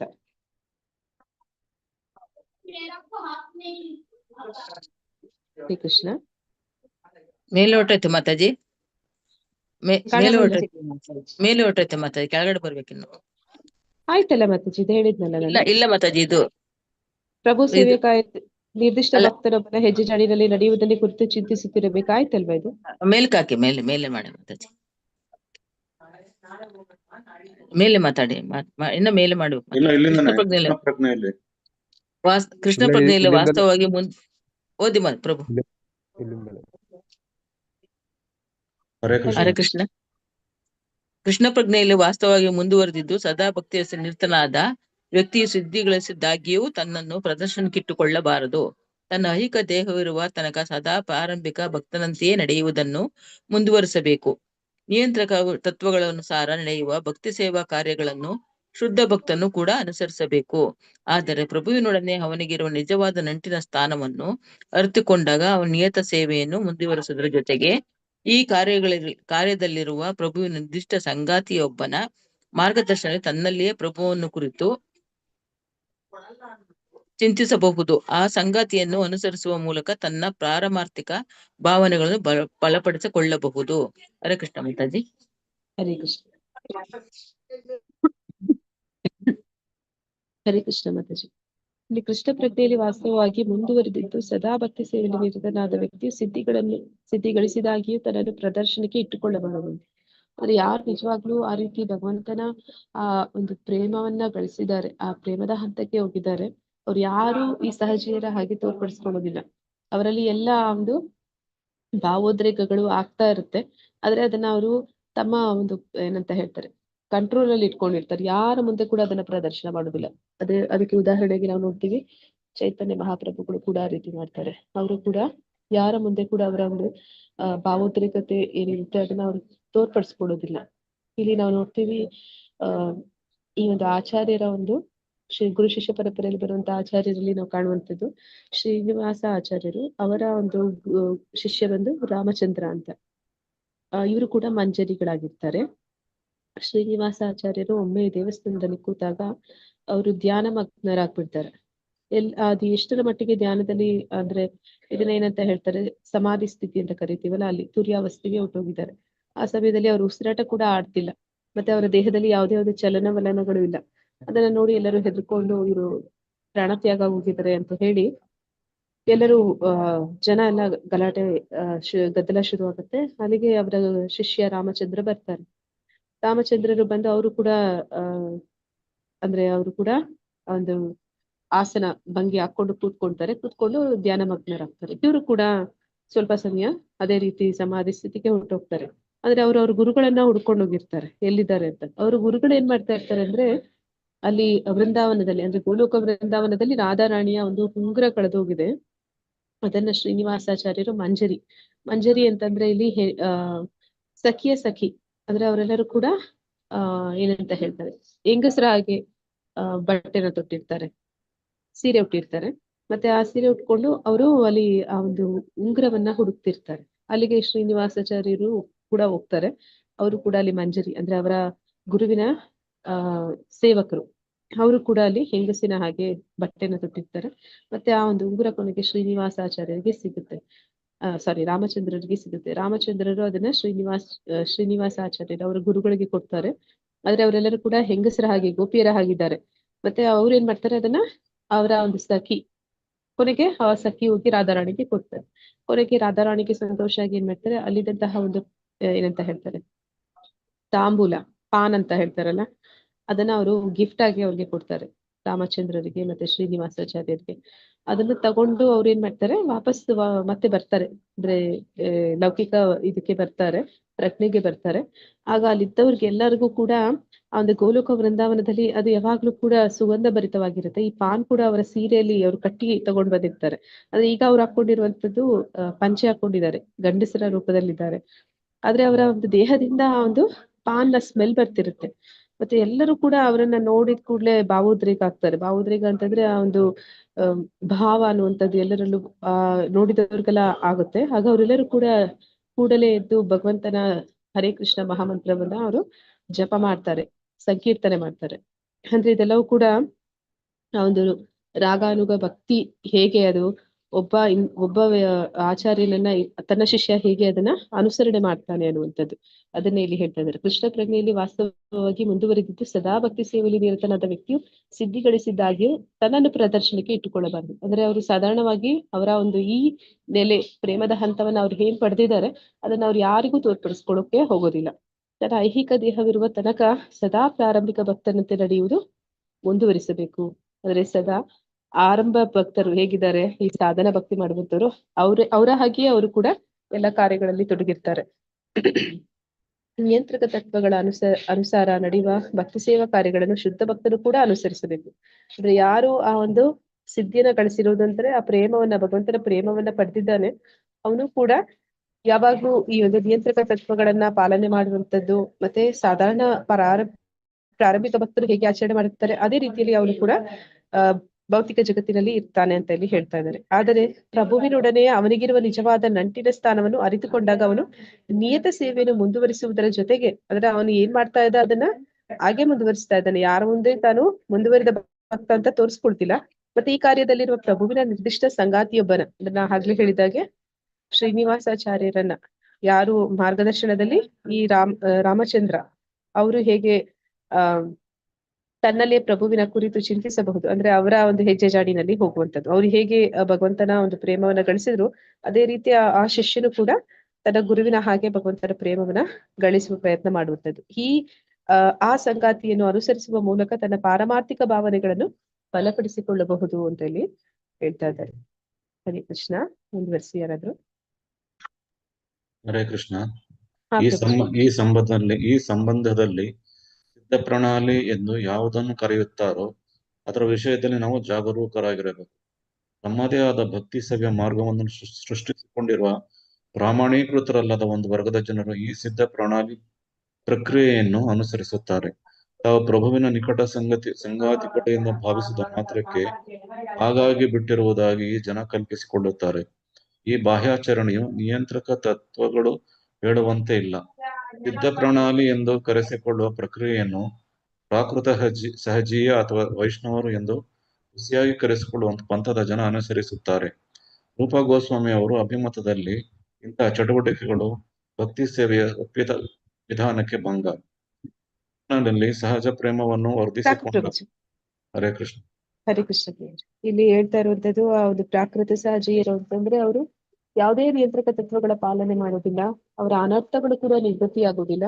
ಆದ್ರೆ ಅವರು ಭಗವಂತನ ಆ ಪ್ರೇಮದ ಹಂತಕ್ಕೆ ಹೋಗ್ಬಿಟ್ಟಿದೀವಿ ಅಂತ ಯಾರು ಶುದ್ಧ ಭಕ್ತರಿರ್ತಾರೆ ಅದನ್ನ ಅವರು ತೋರ್ಪಡಿಸ್ಕೊಳ್ಳೋದಿಲ್ಲ. ಆದ್ರೆ ಇವ್ರೇನ್ ಮಾಡ್ತಾರೆ ಅಂದ್ರೆ ಅದನ್ನ ಎಲ್ಲರ ಮುಂದೆ ಪ್ರದರ್ಶನ ಮಾಡ್ತಾರೆ. ಅಂದ್ರೆ ಅವರು ನಾಟಕೀಯವಾಗಿ ತೋರಿಸ್ಕೊಡುವಂಥದ್ದು. ಅದನ್ನ ಇಲ್ಲಿ ಸಿದ್ಧ ಪ್ರಣಾಳಿ ಅಂತ ಕರಿತಾ ಇದ್ದಾರೆ. ಅಂತವ್ರು ರೂಪ ಗೋಸ್ವಾಮಿಗಳ ಅಭಿಮತದಲ್ಲಿ ಇಂತಹ ಚಟುವಟಿಕೆಗಳು ಭಕ್ತಿ ಸೇವೆಯ ಒಪ್ಪಿತ ವಿಧಾನಕ್ಕೆ ಭಂಗ. ಅಂದ್ರೆ ಈ ಭಕ್ತಿ ಏನಿದೆ, ನಿಜವಾದ ಶುದ್ಧ ಕೃಷ್ಣ ಪ್ರಜ್ಞೆ ಅನ್ನುವಂತಹ ಒಂದು ಪ್ರಕ್ರಿಯೆ ಏನಿದೆ, ಅದನ್ನ ಹೀಯಾಳಿಸುವ ರೀತಿಯಲ್ಲಿ ಅಥವಾ ಅದನ್ನ ಅದರ ಒಂದು ಬೆಲೆಯನ್ನ ಕಡಿಮೆ ಮಾಡುವ ರೀತಿಯಲ್ಲಿ ಈ ಜನ ಮಾಡುವಂತಹ ಕಾರ್ಯಗಳು. ಇದನ್ನ ಇಲ್ಲಿ ಏನಂತ ಹೇಳ್ತಾ ಇದ್ದಾರೆ, ಖಂಡಿಸ್ತಾ ಇದ್ದಾರೆ. ಇದು ಸರಿ ಇಲ್ಲ, ಆ ರೀತಿ ಮಾಡುವಂಥದ್ದು ತಪ್ಪು ಅಂತಾನೆ ಇಲ್ಲಿ ಹೇಳ್ತಾ ಇದ್ದಾರೆ. ತುಂಬಾ ಡಿಸ್ಟರ್ಬೆನ್ಸ್ ಗಳು ಬರ್ತಾ ಇದೆ ಅಂದ್ರೆ ಪ್ರಭುಜಿ ನಾನು ಹೊರಗಡೆ ಇದ್ದೀನಿ, ಅದಕ್ಕೆ ಅದು ತುಂಬಾ ಡಿಸ್ಟರ್ಬೆನ್ಸ್ ಹೊರಗಡೆ ಕೇಳಿಸಿ. ಅಂದ್ರೆ ಸಿಟಿ ಮಧ್ಯೆ ಬಂದ್ಬಿಟ್ಟಿದೀವಿ ನಮ್ಮ ಮನೆಯಿಂದ. ಮುಂದುವರಿಸಿ ಏನಾದ್ರು. ಹರೇ ಕೃಷ್ಣ ಮಾತಾಜಿ. ಕೃಷ್ಣನಲ್ಲಿ ಸಹಜ ಪ್ರೇಮವನ್ನು ವರ್ಧಿಸಿಕೊಂಡ ತರುವಾಯವು ನಿಯಂತ್ರಿತ ತತ್ವಗಳ ಪಾಲನೆ ಮಾಡಬೇಕೆಂದು ಬಲ್ಲಿದವರಾದ ಆಚಾರ್ಯರು ಪ್ರತಿಪಾದಿಸುತ್ತಾರೆಂದು ಶ್ರೀ ರೂಪ ಗೋಸ್ವಾಮಿಯವರು ಹೇಳುತ್ತಾರೆ. ನಿಯಂತ್ರಕ ತತ್ವಗಳು ವಿಧಿಸುವ ಪ್ರಕಾರ ವಿವಿಧ ವಿಭಾಗಗಳು ಸೇರಿದ 9 ಬಗೆಯ ಕಾರ್ಯಚಟುವಟಿಕೆಗಳಿದ್ದು ಅವುಗಳನ್ನು ಈ ಮೊದಲು ವಿವರಿಸಲಾಗಿದೆ. ಈ 9ರಲ್ಲಿ ವ್ಯಕ್ತಿಯು ತನ್ನ ಮನೋಧರ್ಮಕ್ಕೆ ಸಹಜವಾಗಿ ಒಗ್ಗುವ ಒಂದನ್ನು ಆರಿಸಿಕೊಂಡು ಈ ವಿಶಿಷ್ಟ ಭಕ್ತ ಸೇವಾ ಮಾರ್ಗದಲ್ಲಿ ಮುನ್ನಡೆಯಬೇಕು. ಉದಾಹರಣೆಗೆ, ಒಬ್ಬ ವ್ಯಕ್ತಿಗೆ ಶ್ರವಣದಲ್ಲಿ ಆಸಕ್ತಿ ಇರಬಹುದು, ಇನ್ನೊಬ್ಬ ವ್ಯಕ್ತಿಗೆ ಸಂಕೀರ್ತನೆಯಲ್ಲಿ ಒಲವಿರಬಹುದು, ಮತ್ತು ಒಬ್ಬನಿಗೆ ದೇಗುಲದೊಳಗಿದ್ದುಕೊಂಡು ಸೇವೆ ಮಾಡುವ ಬಯಕೆ ಇರಬಹುದು. ಈ 3ರಲ್ಲಿ ಒಂದನ್ನಾಗಲಿ ಇಲ್ಲವೇ ಉಳಿದ ಅದರಲ್ಲಿ ಒಂದು ನಿರ್ದಿಷ್ಟ ಬಗೆಯ ಭಕ್ತಿ ಸೇವೆಯನ್ನು ಸ್ಮರಣೆ, ಸೇವೆ, ಪ್ರಾರ್ಥನೆ, ವಿಶಿಷ್ಟ ಸೇವೆಯೊಂದರಲ್ಲಿ ತನ್ಮಯತೆ ಭಕ್ತಿ ಭಾವದಲ್ಲಿ ಇರುವುದು ಮತ್ತು ತನ್ನ ಸರ್ವಸ್ವವನ್ನು ಅರ್ಪಿಸುವುದು ಸಂಪೂರ್ಣ ಶ್ರದ್ಧೆಯಿಂದ ಮಾಡಬೇಕು. ಹೀಗೆ ಪ್ರತಿಯೊಬ್ಬನು ತನ್ನ ವಿಶಿಷ್ಟ ಅಭಿರುಚಿಗಳಿಗನುಗುಣವಾಗಿ ವರ್ತಿಸಬೇಕು. ಹರೇ ಕೃಷ್ಣ ಮಾತಾಜಿ. ಹರೇ ಕೃಷ್ಣ. ಈಗ ನಾವು ಆ ರೀತಿ ಏನಂತ ಹೇಳಿದ್ರು, ಇಲ್ಲಿ ಸಿದ್ಧ ಪ್ರಣಾಳಿ ಅಥವಾ ಪ್ರಾಕೃತ ಸಹಜೀಯರು ಆಗ್ಬಾರ್ದು ಅನ್ನೋದನ್ನ ಹೇಳ್ತಾ ಇದ್ದಾರೆ. ಆದ್ರೆ ಆ ರೀತಿ ಆಗ್ಬಾರ್ದು ಅಂದ್ರೆ ನಾವು ಯಾವ ರೀತಿ ಇದನ್ನ ಭಕ್ತಿಯನ್ನ ನಾವು ಮೈಗೂಡಿಸ್ಕೋಬೇಕು ಅನ್ನೋದನ್ನ ಹೇಳ್ತಾ ಇದ್ದಾರೆ.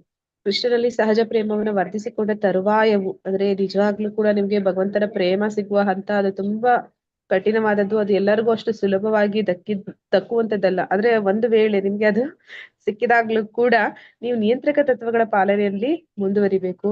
ಮತ್ತೆ ನಿಮ್ಮ ಒಂದು ಗುರುಗಳು ಯಾರಿದ್ದಾರೆ, ಆಚಾರ್ಯರು ಯಾರಿದ್ದಾರೆ, ಅವರು ಹೇಳಿದ ಹಾಗೆ ನಾವು ಅಂದ್ರೆ ಇಲ್ಲಿ ರೂಪ ಗೋಸ್ವಾಮಿಯವರು, ನಾವೆಲ್ಲರೂ ರೂಪಾನುಗರು, ರೂಪ ಗೋಸ್ವಾಮಿಗಳ ಅನುಸರಣೆ ಮಾಡುವಂತವರು. ನಿಯಂತ್ರಕ ತತ್ವಗಳ ವಿಧಿಸಿರುವ ಪ್ರಕಾರ ವಿವಿಧ ವಿಭಾಗಗಳಿಗೆ ಸೇರಿದ 9 ಬಗೆಯ ಕಾರ್ಯಚಟುವಟಿಕೆಗಳಿದ್ದು ಅವುಗಳಲ್ಲಿ ಈ ಮೊದಲನ್ನು ವಿವರಿಸಲಾಗಿದೆ. ಅಂದ್ರೆ ನಾವು ನಮ್ಮ ಒಂದು ಭಕ್ತಿ ಸೇವಾ ಒಂದು ಆಸಕ್ತಿ ಎಲ್ಲರಿಗೂ ಒಂದೇ ರೀತಿ ಆಸಕ್ತಿ ಇರೋದಿಲ್ಲ. ಯಾಕೆ ಈ 5 ರಸಗಳಿದೆ ಅಂದ್ರೆ ಪ್ರತಿಯೊಂದು ಜೀವಾತ್ಮನಲ್ಲೂ ಅಥವಾ ಪ್ರತಿಯೊಂದು ವ್ಯಕ್ತಿಯಲ್ಲೂ ಅವನದೇ ಆದಂತಹ ಒಂದು ಭಾವ ಅನ್ನುವಂಥದ್ದು ಇರುತ್ತೆ. ಆ ಕಾರಣದಿಂದಲೇ ಈ ರೀತಿ 5 ವಿವಿಧ ರಸಗಳು ಬರುವಂತದ್ದು. ಅದು ವಿವಿಧ 5 ರಸಗಳು ಅದು ಪ್ರಾಥಮಿಕ ಹಂತ. ಆ ಸೆಕೆಂಡರಿ ರಸಗಳು ಅಂತ ಕೂಡ ಬರುತ್ತೆ. ಇದು ಪ್ರೈಮರಿನಲ್ಲಿ ಬರುವಂತದ್ದು 5. ಅದಲ್ಲದೆ ಸೆಕೆಂಡರಿ ರಸಗಳು ಕೂಡ ಇದೆ. ನಾವು ನೋಡ್ತೀವಿ, ಭೀಷ್ಮಾಚಾರ್ಯರಿಗೆ ಭಗವಂತನ ಮೇಲೆ ಇದ್ದಂಥದ್ದು ವೀರರಸ ಅಂತ ಹೇಳ್ತಾರೆ. ಅಂದ್ರೆ ಅವರು ವೀರರಾಗಿದ್ರು, ಅವರು ಕೂಡ ಭಗವಂತನನ್ನ ಒಂದು ವೀರನ ರೂಪದಲ್ಲಿ ನೋಡೋದಕ್ಕೆ ಇಷ್ಟಪಡ್ತಿದ್ರು ಅಂತ. ಕಂಸನಿಗೆ ಇದ್ದಂಥದ್ದು ಭಯ. ಹೀಗೆ ಒಬ್ಬೊಬ್ಬರಿಗೂ ಒಂದೊಂದು ರೀತಿಯಲ್ಲಿ ಅವರ ಮನೋಭಾವಕ್ಕೆ ತಕ್ಕ ಹಾಗೆ ಅವರ ಆಸಕ್ತಿಗಳಿರುತ್ತೆ. ಅದಕ್ಕೆ ತಕ್ಕ ಹಾಗೆ ಪ್ರತಿಯೊಬ್ಬರು ಅವರ ಒಂದು ಸೇವೆ ಅನ್ನುವಂಥದ್ದನ್ನ ಮುಂದುವರಿಸಬಹುದು.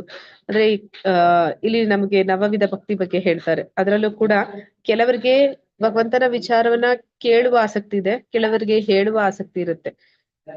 ಕೆಲವರಿಗೆ ಅದನ್ನ ಮತ್ತೆ ಮತ್ತೆ ಮೆಲುಕು ಹಾಕುವಂಥದ್ದು, ಮತ್ತೆ ಮತ್ತೆ ಅದನ್ನ ಸ್ಮರಣೆ ಮಾಡುವಂಥದ್ದು, ಅದರಲ್ಲಿ ಅವ್ರಿಗೆ ಒಂದು ರಸ ಅನ್ನುವಂಥದ್ದು ಇರುತ್ತೆ. ಹೀಗೆ 9 ಬಗೆಯ ರಸದಲ್ಲಿ ಯಾವ್ದಾದ್ರೂ ಒಂದು ಇಲ್ಲ ಅಥವಾ ನಮ್ಮಿಂದ ಆದಷ್ಟು ಎಲ್ಲಾ ಒಂದು ಏನಂತ ಹೇಳ್ತಾರೆ, ನವವಿಧ ಭಕ್ತಿಯಲ್ಲಿ ನಾವು ಭಗವಂತನ ಜೊತೆ ಆ ಒಂದು ಮೈತ್ರಿ ಭಾವದಲ್ಲಿ ಅಥವಾ ಸಖ್ಯ ಭಾವದಲ್ಲಿ ಅಥವಾ ಆತ್ಮ ನಿವೇದನ ಅಂತ ಎಲ್ಲ ಹೇಳ್ತೀವಲ್ಲ, ಆ ರೀತಿ ಸಂಪೂರ್ಣ ಶ್ರದ್ಧೆಯಿಂದ ನಾವು ಅದನ್ನ ಮಾಡಿದಾಗ ನಮ್ಮ ಒಂದು ವಿಶಿಷ್ಟ ಅಭಿರುಚಿಗೆ ಅನುಗುಣವಾಗಿ ನಾವು ಯಾವ್ದಾದ್ರೂ ಒಂದು ಭಾವದಲ್ಲಿ, ಯಾವ್ದಾದ್ರೂ ಒಂದು ರಸದಲ್ಲಿ ನಾವು ಭಗವಂತನ ಜೊತೆ ನಮಗೆ ಅದು ಪ್ರಾರಂಭದಲ್ಲಿ ಇದ್ದಂತಹ ಒಂದು ಸಂಬಂಧವೇ ಆಗಿರುತ್ತೆ. ಅದನ್ನ ನಾವು ಏನಂತ ಹೇಳ್ತಾರೆ, ಸಂಬಂಧ ಅಭಿದಯ ಪ್ರೇಮ ಅಂತ ಹೇಳ್ತಾರೆ. ಅಭಿದಯ ಅಂದ್ರೆ ಅದನ್ನ ನಾವು ಮೈಗೂಡಿಸ್ಕೊಡುವಂಥದ್ದು, ಅದನ್ನ ಜಾಗೃತಗೊಳಿಸುವಂಥದ್ದು, ಅದನ್ನ ನಾವು ಮತ್ತೆ ಪುನರ್ಸ್ಥಾಪನೆ ಮಾಡುವಂಥದ್ದು, ಅದನ್ನ ಇಲ್ಲಿ ಹೇಳ್ತಾ ಇದ್ದಾರೆ. ಅಂದ್ರೆ ನಾವು ಒಂದಲ್ಲ ಒಂದು ರಸದಲ್ಲಿ ಭಗವಂತನ ಜೊತೆ ಸಂಬಂಧವನ್ನ ಸದಾ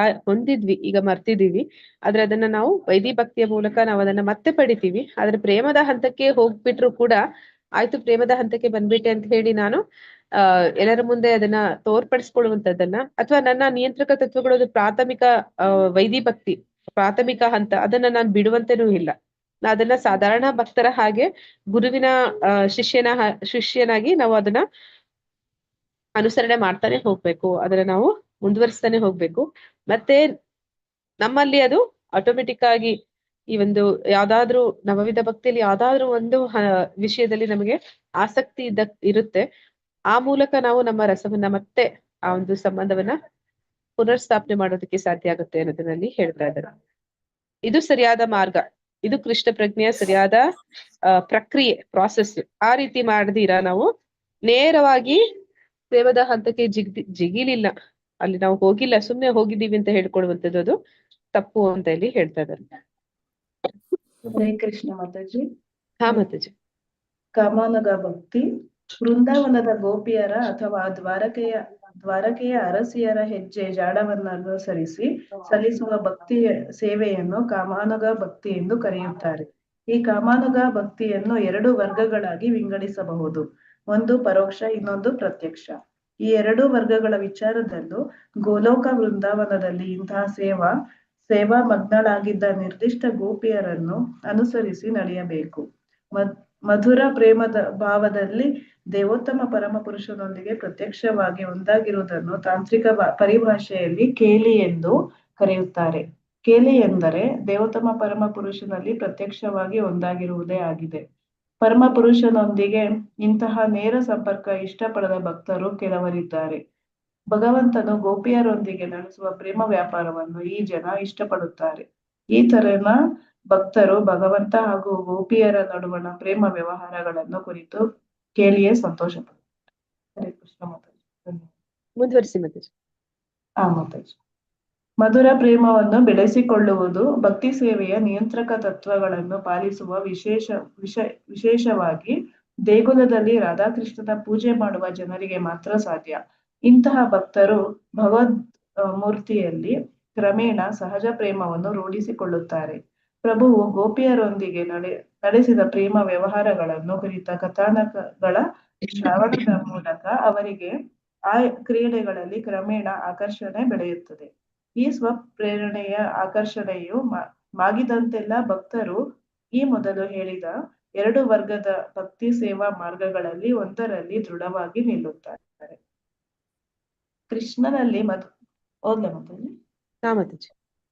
ಕೃಷ್ಣನಲ್ಲಿ ಮಧುರ ಪ್ರೇಮ ತಾಳುವ ಕ್ರಿಯೆಯು ಕೇವಲ ಸ್ತ್ರೀಯರಲ್ಲಿ ಮಾತ್ರ ಪ್ರಕಟವಾಗುವುದಿಲ್ಲ. ಆಧ್ಯಾತ್ಮಿಕ ಪ್ರೇಮ ವ್ಯವಹಾರಕ್ಕೂ ಆ ಐಹಿಕ ದೇಹಕ್ಕೂ ಸಂಬಂಧವಿದೆಯಂತೂ ಇಲ್ಲ. ಕೃಷ್ಣನ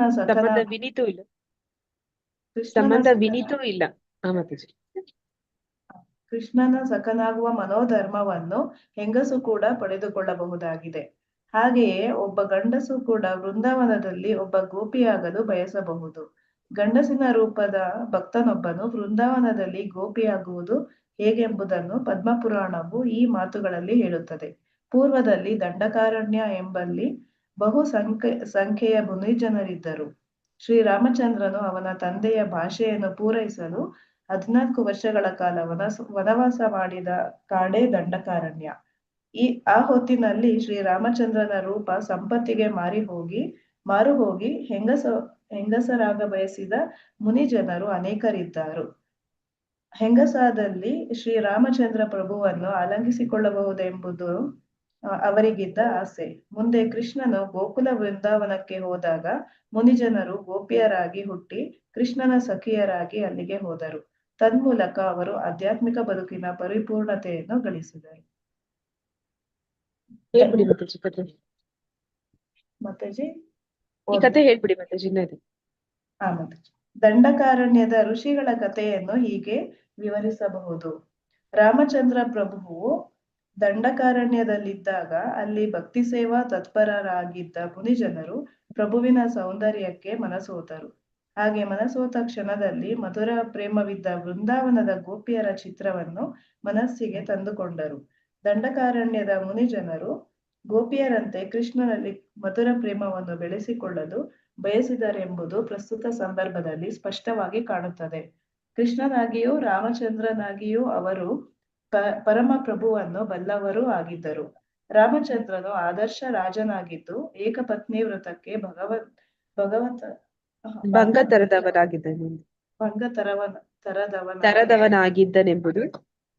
ತರದವನಾಗಿದ್ದನೆಂಬುದು ಮುನಿವರ್ಯರಿಗೆ ತಿಳಿದಿದ್ದಾದರೂ ಕೃಷ್ಣನು ಸಂಪೂರ್ಣ ದೇವೋತ್ತಮನಾಗಿದ್ದ ಕಾರಣ ವೃಂದಾವನದಲ್ಲಿ ಅವನು ತಮ್ಮೆಲ್ಲರ ಅಪೇಕ್ಷೆಗಳನ್ನು ಈಡೇರಿಸಬಲ್ಲನೆಂಬುದು ಅವರಿಗೆ ತಿಳಿದಿತ್ತು. ಭಗವಾನ್ ಕೃಷ್ಣನ ರೂಪವು ಪ್ರಭು ರಾಮಚಂದ್ರನ ರೂಪಕ್ಕಿಂತ ಆಕರ್ಷಕವಾದುದೆಂದು ದಂಡಕಾರಣ್ಯದ ಮುನಿಜನರು ನಿರ್ಧರಿಸಿದರು. ಆದ್ದರಿಂದ ಮುಂದಿನ ಜನ್ಮದಲ್ಲಿ ಕೃಷ್ಣನ ಸಖಿಯರಾಗಬೇಕೆಂಬ ಆಸೆಯಿಂದ ಗೋಪಿಯರಾಗಿ ಹುಟ್ಟಬೇಕೆಂದು ಪ್ರಾರ್ಥಿಸಿದರು. ಈ ಪ್ರಾರ್ಥನೆಯ ಮಾತಿಗೆ ಪ್ರಭು ರಾಮಚಂದ್ರನು ಮೌನವಾಗಿದ್ದನು. ರಾಮಚಂದ್ರ ಪ್ರಭುವು ಮುನಿಜನ ಪ್ರಾರ್ಥನೆಯನ್ನು ಮನ್ನಿಸಿದನೆಂಬುದನ್ನು ಅವನ ಮೌನ ಸೂಚಿಸಿತು. ಇರುತ್ತಾ ಮುಂದಿನ ಜನ್ಮದಲ್ಲಿ ಕೃಷ್ಣನ ಸಖಿಯಾಗಿರುವ ವರವು ಮುನಿಜನರಿಗೆ ಸಿಕ್ಕಿತು. ಈ ವರದ ಫಲವಾಗಿ ಆ ಮುನಿಜನರೆಲ್ಲರೂ ಗೋಕುಲದ ಗೋಪಿಯರ ಗರ್ಭಗಳಲ್ಲಿ ಜನಿಸಿದರು. ಹಿಂದಿನ ಜನ್ಮದಲ್ಲಿ ಬಯಸಿದಂತೆ ಗೋಕುಲ ವೃಂದಾವನದಲ್ಲಿದ್ದ ಕೃಷ್ಣನ ಸಂಘ ಭಾಗ್ಯವನ್ನು ಪಡೆದರು. ಹೀಗೆ ಆ ಮುನಿವರ್ಯರ ಮನುಷ್ಯ ಜನ್ಮದ ಸಿದ್ಧಿಯು ಅವರಲ್ಲಿ ಕೃಷ್ಣನೊಡನೆ ಮಧುರ ಪ್ರೇಮವನ್ನು ಸಂಬಂಧದ ಅಲೌಕಿಕ ಭಾವವೊಂದರ ಉದಯದಿಂದ ಕಾರಣವಾಯಿತು. ಧನ್ಯವಾದಗಳು ಮಾತಾಜಿ. ಮಧುರ ಪ್ರೇಮವನ್ನು ಸಾಕು ಮಾತಾಜಿ. ಹರೇ ಕೃಷ್ಣ. ಹರೇ ಕೃಷ್ಣ.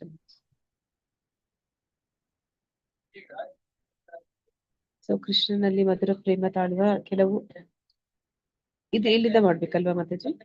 ಕೃಷ್ಣನಲ್ಲಿ ಮಧುರ ಪ್ರೇಮ ತಾಳುವ ಕ್ರಿಯೆ ಕೇವಲ ಸ್ತ್ರೀಯರಲ್ಲಿ ಮಾತ್ರ ಅದಲ್ಲ, ಇನ್ನು ಮುಂದೆ ಇದೆ ಅನ್ಸುತ್ತೆ.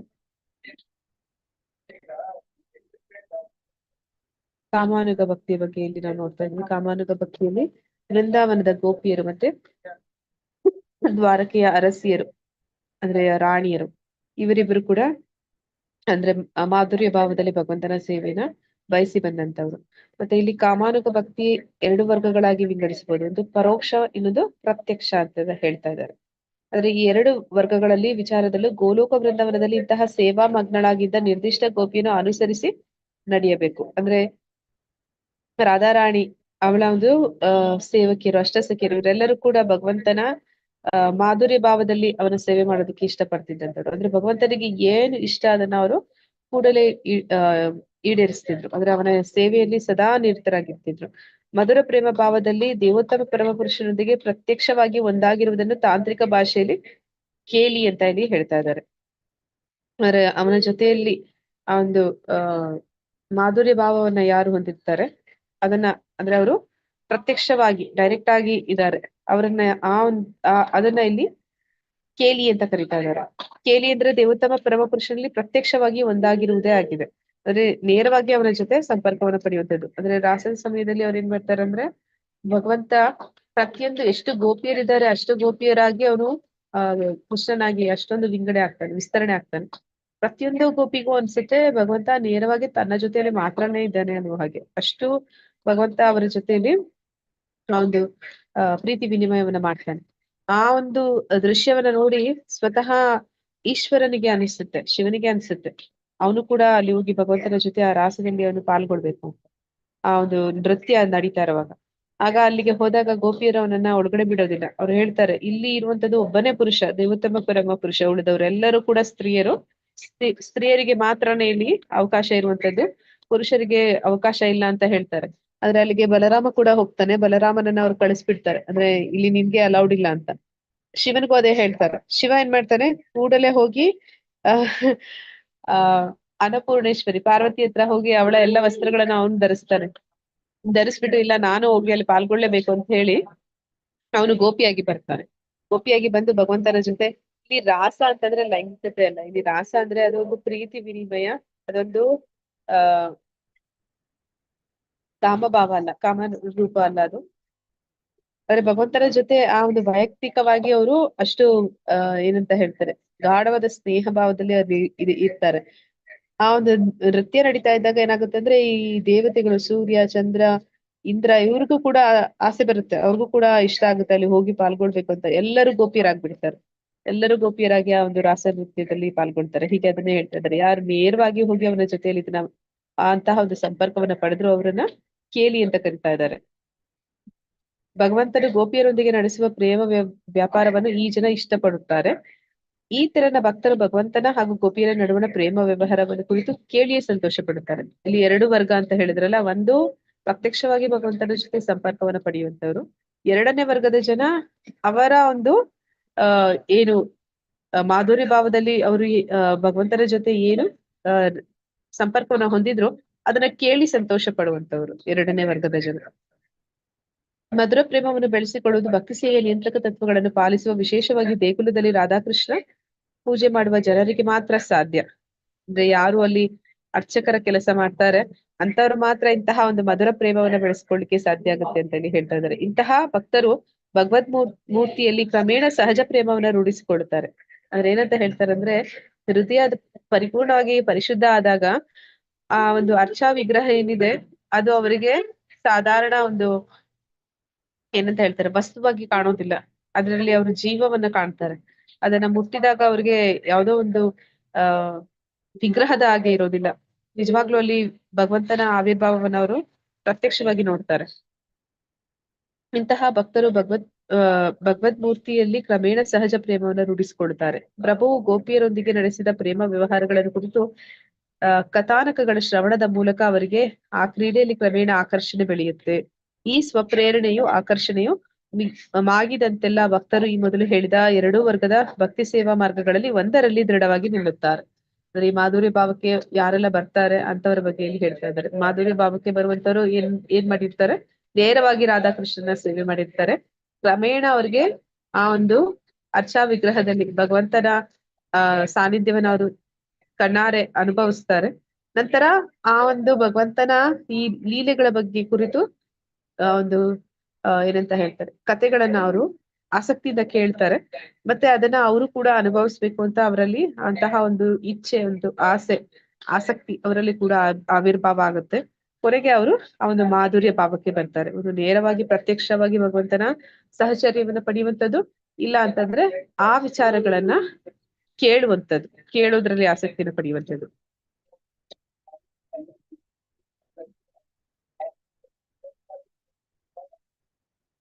ಕೃಷ್ಣನಲ್ಲಿ ಮಧುರ ಪ್ರೇಮ ತಾಳುವ ಕ್ರಿಯೆಯು ಕೇವಲ ಸ್ತ್ರೀಯರಲ್ಲಿ ಮಾತ್ರ ಪ್ರಕಟ ಆಗುವುದಿಲ್ಲ. ಇಲ್ಲಿ ನಾವ್ ಅನ್ಕೊಳ್ಳುವಂಥದ್ದು ದೇಹ ಭಾವನೆಯಲ್ಲಿ ಆ ಕಾರಣದಿಂದಲೇ ನಮ್ಗೆ ಅದು ಲೈಂಗಿಕತೆ ಕಾಮ ಅನ್ನುವ ರೀತಿಯಲ್ಲಿ ಇರುತ್ತೆ. ಆದ್ರೆ ಆತ್ಮದ ಸ್ವರೂಪ ಅದು ದೈಹಿಕವಾದದ್ದಲ್ಲ ಅನ್ನೋದಕ್ಕೆ ಇಲ್ಲಿ ಒಂದು ಉದಾಹರಣೆ ಕೊಡ್ತಾ ಇದ್ದಾರೆ. ಅಂದ್ರೆ ನಮ್ಮ ಒಂದು ವಿಚಾರದಲ್ಲಿ ಏನಾಗುತ್ತೆ ಅಂತಂದ್ರೆ, ಅಲ್ಲಿ ದೇವೋತ್ತಮ ಪರಮ ಪುರುಷ ಪರಮಾತ್ಮನಿಗೂ ಆ ಜೀವಾತ್ಮನಿಗೂ ನಡೆಯುವಂತಹ ಒಂದು ಸಂಪರ್ಕ ಅದು. ಅಂದ್ರೆ ಅವರ ಮಧ್ಯೆಯಲ್ಲಿ ನಡೆಯುವಂತಹ ಒಂದು ಪ್ರೀತಿ ವಿನಿಮಯ ಅದು. ಅದಕ್ಕೆ ಆತ್ಮಕ್ಕೆ ಯಾವುದೇ ಒಂದು ಇದಿಲ್ಲ, ಗಂಡಸು ಹೆಂಗಸು ಅನ್ನುವಂತ ವ್ಯತ್ಯಾಸ ಇದಿಲ್ಲ.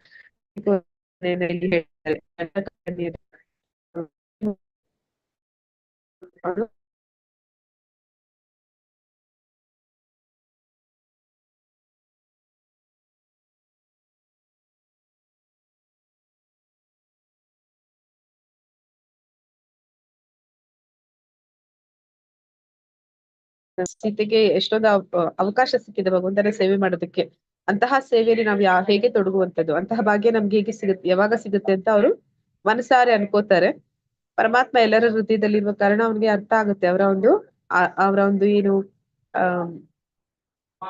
ಏನವ್ರು ಈಗ ಮನಸ್ಸಲ್ಲಿ ಆ ಒಂದು ಆಸೆ ಬೆಳೆಸ್ಕೊಂತಾ ಇದ್ದಾರೆ, ಅದು ಅವ್ನಿಗೆ ಗೊತ್ತಾಗುತ್ತೆ. ಆಗ ಮೌನವಾಗಿ ಅವನು ಅದಕ್ಕೆ ಸಮ್ಮತಿಸ್ತಾನೆ. ಆದ್ರೆ ಏನಂತ ಹೇಳ್ತಾನೆ ಅಂದ್ರೆ, ಈಗ ನಾನು ಏಕಪತ್ನಿ ವ್ರತ, ಅದನ್ನ ಅವನು ಮುಂದಿನ ಒಂದು ಅವತಾರ, ಕೃಷ್ಣನ ಅವತಾರವಾಗಿ ಬಂದಾಗ ಈಡೇರಿಸ್ತಾನೆ ಅಂತ. ಆಗ ಎಲ್ಲ ಆ ಒಂದು ದಂಡಕಾರಣ್ಯದ ಋಷಿ ಮುನಿಗಳು ಅವ್ರೇನ್ ಮಾಡ್ತಾರೆ, ಗೋಪಿಯರ ಗರ್ಭದಲ್ಲಿ ಗೋಕುಲದಲ್ಲಿ ಅವರು ಹುಟ್ಟುತ್ತಾರೆ. ಹೀಗೆ ಹುಟ್ಟಿ ಅವರು ಕೃಷ್ಣನ ಸಖಿಯರಾಗಿ ಆ ಒಂದು ಆಸೆನ ಈಡೇರಿಸ್ಕೊಳ್ತಾರೆ ಅನ್ನೋದನ್ನಲ್ಲಿ ಹೇಳ್ತಾ ಇದ್ದಾರೆ. ಅಂದ್ರೆ ಅದಕ್ಕೆ ನಾವು ಗಂಡಸು ಹೆಂಗಸು ಅನ್ನೋ ವ್ಯತ್ಯಾಸ ಇಲ್ಲ ಅನ್ನೋದನ್ನಲ್ಲಿ ಹೇಳ್ತಾ ಇದ್ದಾರೆ. ಆ ಮಾಧುರ್ಯ ರಸವನ್ನ ಅನುಭವಿಸೋದಕ್ಕೂ ಕೂಡ ಅಲ್ಲಿ ಹೆಂಗಸಾಗಿಯೇ ಬರ್ಬೇಕು ಅಂತ ಏನಿಲ್ಲ, ಒಬ್ಬ ಗಂಡಸು ಕೂಡ ಆ ರೀತಿ ಒಂದು ಭಾವವನ್ನು ಅವನು ಹೊಂದಬಹುದು ಅನ್ನೋದನ್ನ ಇಲ್ಲಿ ಹೇಳ್ತಾ ಇದ್ದಾರೆ.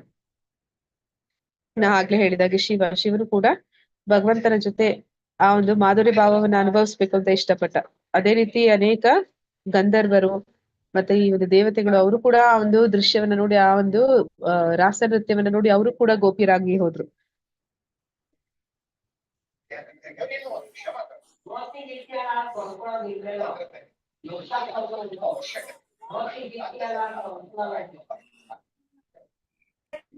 ಮಾತಾಜಿ ಯಾರಾದ್ರೂ ಓದಿ. ಹರೇ ಕೃಷ್ಣ. ಹರೇ ಕೃಷ್ಣ ಮಾತಾಜಿ. ಮಾತಾಜಿ. ಮಧುರ ಪ್ರೇಮವನ್ನು ಗಂಡ ಹೆಂಡಿರಾಗಿರುವಾಗಿನ ಮಧುರ ಪ್ರೇಮ ಹಾಗೂ ಪ್ರಿಯರ ನಡುವಣತೆ ಎಂದು 2 ವರ್ಗಗಳಾಗಿ ವಿಂಗಡಿಸಬಹುದು. ಕೃಷ್ಣನಲ್ಲಿ ಪತ್ನಿ ಭಾವ ತೋರಿ ಮಧುರ ಪ್ರೇಮ ಬೆಳೆಸಿಕೊಳ್ಳುವವರು ದ್ವಾರಕೆಗೆ ಉನ್ನತಿ ಪಡೆಯುತ್ತಾರೆ. ಅಲ್ಲಿನ ಭಕ್ತನು ಕೃಷ್ಣನ ರಾಣಿಯಾಗುತ್ತಾನೆ. ಕೃಷ್ಣನನ್ನು ಪ್ರಿಯಕರನೆಂದು ಭಾವಿಸಿ ಮಧುರ ಪ್ರೇಮ ಬೆಳೆಸಿಕೊಳ್ಳುವ ಭಕ್ತನು ಗೋಪಿಯರೊಡನೆ ಪ್ರೇಮ ವ್ಯವಹಾರದಲ್ಲಿ ತೊಡಗಲು ಗೋಲಕ ವೃಂದಾವನಕ್ಕೆ ಉನ್ನತಿ ಪಡೆಯುತ್ತಾನೆ. ಗೋಪಿಯಾಗಿಯೂ ರಾಣಿಯಾಗಿಯೂ ಕೃಷ್ಣನೊಂದಿಗಿನ ಮಧುರ ಪ್ರೇಮವು ಸ್ತ್ರೀಯರಿಗೆ ಮಾತ್ರ ಸೀಮಿತವಾದುದಲ್ಲ ಎಂಬುದನ್ನು ನಾವು ಎಚ್ಚರದಿಂದ ಗಮನಿಸಬೇಕು. ದಂಡಕಾರಣ್ಯದ ಮುನಿಜನರ ಮಾರ್ಗವನ್ನು ಹಿಡಿದು ಗಂಡಸರು ಕೂಡ ಅಂತಹ ಮನೋಭಾವವನ್ನು ಬೆಳೆಸಿಕೊಳ್ಳಬಹುದು.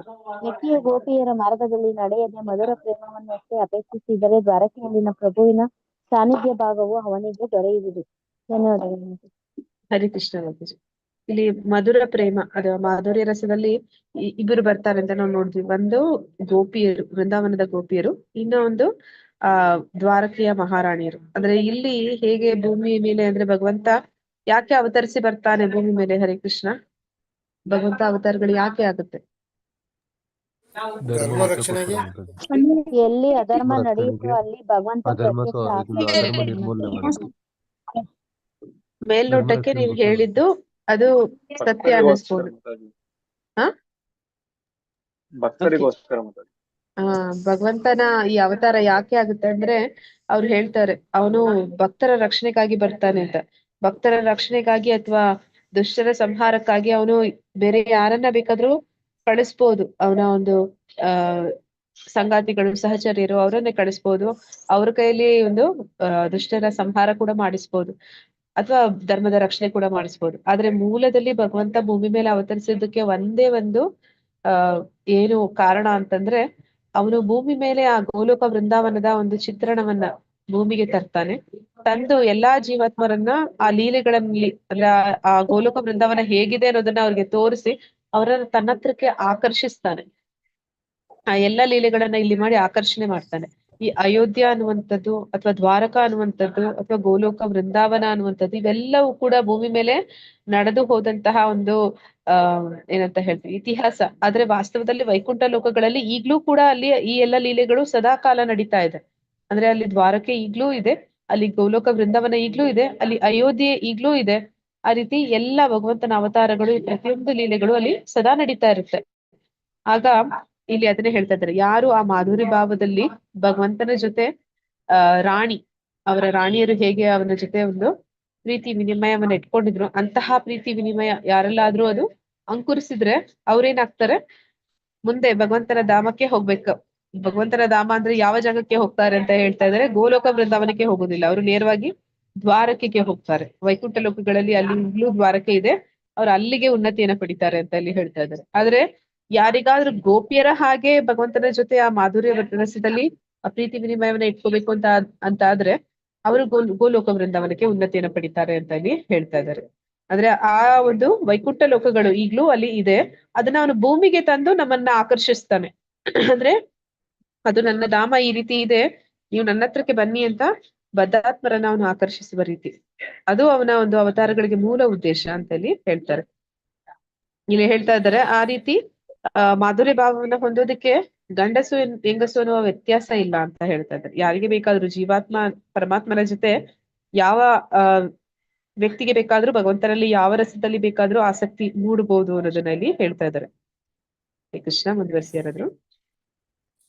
ಹರೇ ಕೃಷ್ಣ ಮಾತಾಜಿ. ಮಾತಾಜಿ ದ್ವಾರಕಾ ಅಂದ್ರೆ ಇವಾಗಿನ ಎಲ್ಲಿ ಬರುತ್ತೆ ಮಾತಾಜಿ?